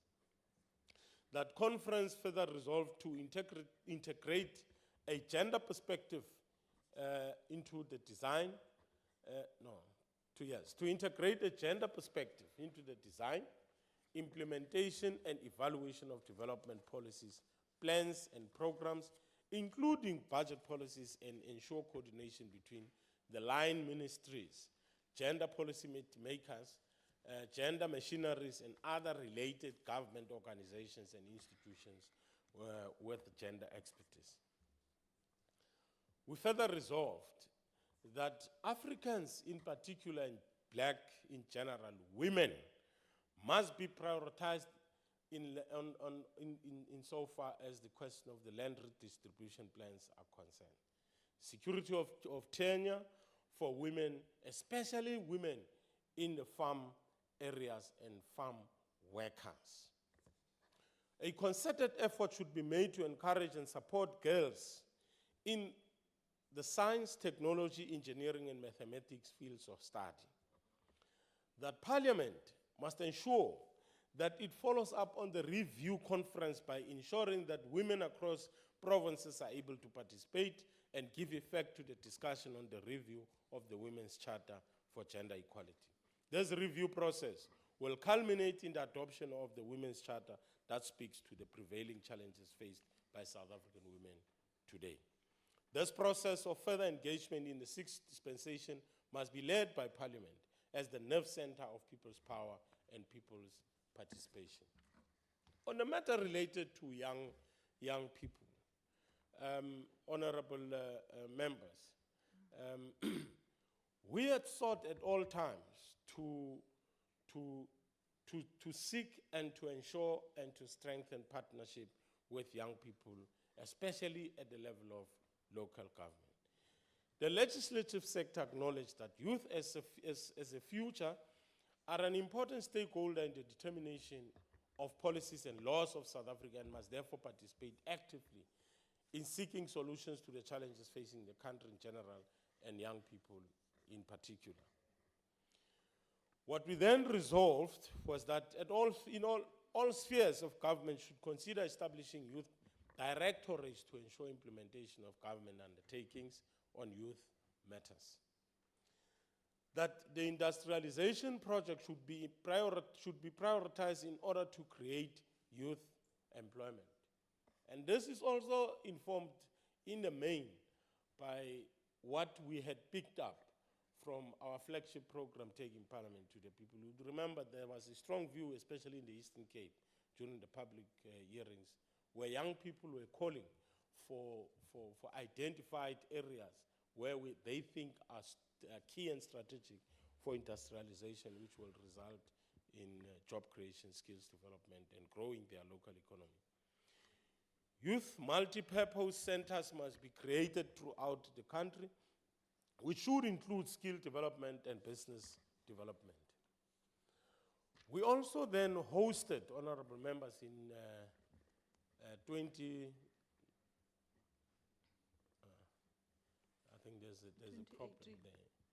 2018, not 2019, a men's parliament under the theme consultation process from provinces, men taking action as champions of change.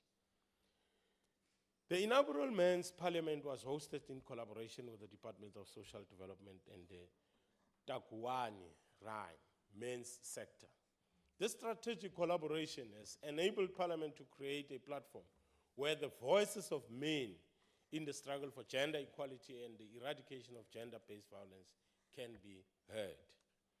Parliament to continue to enter into this strategic partnership with organizations from all sectors of our society in order to eradicate femicide and the feminization of poverty in our country. We had at that time resolved that for us to enter into these strategic partnerships, we need to remember people like Karabo Mokoena. We all remember Karabo Mokoena, who was killed by a boyfriend, and many others who we had to bear the brunt of femicide. And who are the perpetrators? Amen. So therefore, that became a point for men then to begin to speak to themselves around these kind of agencies. Out of that, there was a strong call by that men's parliament to call upon law enforcement agencies to speedily address the alleged allegations also of sexual harassment raised by a beautiful young lady, Kuku. The provincial legislatures, as part of our resolutions, were resolved to roll out public education on gender-based violence and also further or scale it down to a level of municipalities, wards, in our areas where we live. Call for strengthening of community policing forums and community safety forums. That the Charter of Values must be included in the curriculum of life orientation in school. House Chair, as we conclude the business of our sectoral work, I must report a very important program that we had here in Parliament, referred to as the Children's Parliament, which we worked with, that we held or hosted in collaboration with Nelson Mandela Children's Fund. It was quite an interesting session. We know that these are non-voters because of they do not have IDs and all those sorts of things. But they were very vocal on their rights as children. And we had resolved, coming out of that exercise, to also find within our committees, as members of parliament, to ensure that the gender of abuse of our kids is placed and it occupies a center stage. In all our debates as members of parliament, there was a specific request that speak about us after having consulted and being with us and having heard what we are saying as the children of South Africa. But then who can speak on that? It's us who represent them here in parliament. So as I conclude, our social transformation agenda has been very clear over the years that we are in fact in the process of building a new society through strengthening our sectoral engagements. We are not rebuilding, as this almost gives an impression that there was a time in our history where universal equality, respect for human rights and dignity existed for all. We are not rebuilding anything. Colonial oppression, discrimination, and violence, including violence associated with systemic social and economic exclusion, is that what we have inherited, and we need to build a new society that is peaceful, equal, and just, as envisaged in our National Development Plan. We make the case that inequality at the social and economic levels over centuries need to be addressed. If we are to reduce social ills in our society, we need to put more emphasis in addressing those social ills. Patriarchy divides society and must be combated in all its forms. And stealing from the men's parliament, it starts with us men. Gender-based stereotype socialization of girls and boys must be addressed as a matter of urgency to build social cohesion by ensuring that within the curriculum of our schools, there is an example. During our time, we used to have a session referred to as guidance. And a specific proposal was made that it must then be reintroduced, but focus on that social reorientation. Patriarchy is an ideological construct of a system of encompassing ideological beliefs, values, and practice underpinning the organization and structure of society, resulting in unequal power relations between men and women. The subjugation and subordination of women in all spheres of life, Honorable beginning Dow, with... I am allowing you to continue because these orders were so many. Chairperson, as I conclude and appreciate your patience with me, let me just say that this government will make and continue to emphasize the aspect of radical economic transformation that focuses and serves the interests of the key sectors of our society. Thank you very much. Thank you very much, the Honorable Deputy Chairperson. That concludes the debate. I shall now put the question on the sixth order. The question is that the report be agreed to. In accordance with Rule 71, I shall first allow provinces the opportunity to make their declarations of vote if they so wish. Thank you very much. We proceed to the manual voting on the question. I shall do this in alphabetical order per provinces. I now call upon the provinces. Eastern Cape? Eastern Cape support the Free report. State? Free State, yeah, Dumela Chair. Gauteng? Gauteng supports, Chair. KwaZulu-Natal? KwaZulu-Natal supports. Chairperson. Limpopo? Limpopo supports, Chair. Mpumalanga? Mpumalanga yamukela. Northern Cape? Northern Cape, yeah, Dumalana, Chair. Northwest? Northwest agree, Chair. Yeah, 8 provinces, 8 heads of provinces voted. The last province did not vote because the leader of the delegation is not in the house, and those who are in the house were not given the mandate to vote. So 8 number of provinces voted in favor. I therefore declare the report agreed to in terms of section 65 of the Constitution. Chair, I agree we have to put this on record. The good term for the abstention, Chair, is a dereliction of duty by the delegation of the Western Cape leader. The honorable member, I don't know, I won't say that. 8 number of provinces voted in favor. I therefore declare the report agreed to in terms of section 65 of the Constitution. I shall now put the question on the 7th order. The question is that the report be agreed to. In accordance with Rule 75, I shall first allow provinces the opportunity to make their declarations of vote if they so wish. We proceed to the manual voting on the question. I shall do this in alphabetical order per provinces. I now call upon the provinces. Eastern Cape. Eastern Cape support, Chair. Thank you very much. Free State. Free State support, Chair. Thank you. Gauteng. Gauteng supports. KwaZulu Natal. KwaZulu Natal iyavuma sihlalo. Siyabonga. Limpopo. Limpopo supports, Chair. Mpumalanga. Thank you. Mpumalanga support. Northern Cape. Northern Cape support, Chair. Northwest. Northwest support, Chair. Okay. Western Cape, the members did not given the opportunity to vote for the report. All the heads of the delegations who are in here have voted, and 8 numbers of provinces voted in favor. I therefore declare the report agreed to in terms of section 65 of the question. I shall now put the question on the 8th order. The question is that the report be agreed to. In accordance with Rule 71, I shall first allow provinces the opportunity to make their declarations of vote if they so wish. Thank you very much. We proceed to the manual voting on the question. I shall do this in alphabetical order per province.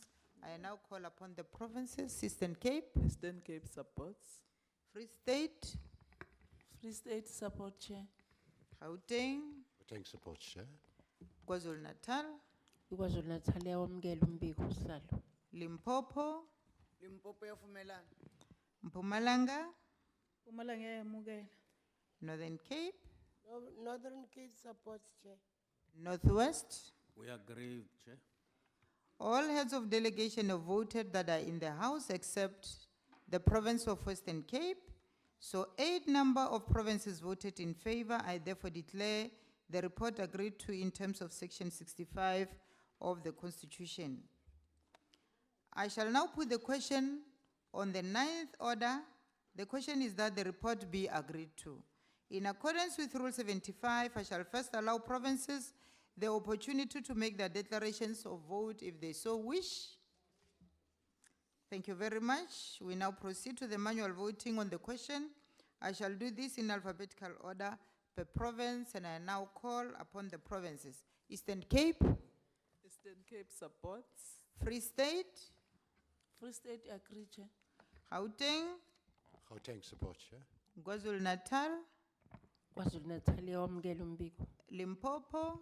Limpopo yamukela peo. Ra leboga Mpumalanga. Mpumalanga support. Thank you. Northern Cape. Northern Cape supporter, Chair. Northwest. Northwest agrees, Chair. Thank you very much. 8 heads of delegation who are in the House voted in favor. I now close the voting because the leader of the delegation from Western Cape is not in the House. 8 number of provinces voted in favor. I therefore declare the report agreed to in terms of section 65 of the Constitution. Honorable members, I shall now put the question on the 10th order. The question is that the report be agreed to. In accordance with Rule 75, I shall first allow provinces the opportunity to make their declarations of vote, if they so wish. Thank you very much. We proceed to the manual voting on the question. I shall do this in alphabetical order per provinces. I now call on the provinces. Eastern Cape. Free State. Free State iyamukela. Gauteng. Gauteng supports, Chair. Thank you. KwaZulu Natal. KwaZulu-Natal Retega Pigo. Re a leboga. Limpopo, Limpopo siyavuma. siyabonga. Mpumalanga, Mpumalanga yamukela sihlalo. aye, Northern Cape, Northern Cape same Chair. Badanki, Northwest. Northwest agrees, Chair. 8 heads of delegation who are in the House have voted in favor. Yes, 8 because the 9th province, the members who are in the House does not have a mandate. The leader of the delegation is not in the House. 8 number of provinces voted in favor. I therefore declare the report agreed to in terms of section 65 of the Constitution. I shall now put the question on the 11th order. The question is that the report be agreed to. In accordance with Rule 75, I shall first allow provinces the opportunity to make their declarations of vote if they so wish. Thank you very much. We proceed to the manual voting on the question. I shall do this in alphabetical order per provinces. I now call upon the province of Eastern Cape, Iyayixhasa i-Eastern Free Cape. State, Free State iyavumelana le yona, Honorable Chair. Gauteng, Gauteng agrees, Chair. KwaZulu-Natal, KwaZulu-Natal Retega Pigo. re a leboga. Limpopo, Limpopo stem sam. Mpumalanga, Mpumalanga iyayisupport. Northern Cape, Northern Cape iyayixhasa Chair. Northwest. Northwest agrees, Chair. Thank you very much. 8 heads of delegation who are in the House have voted.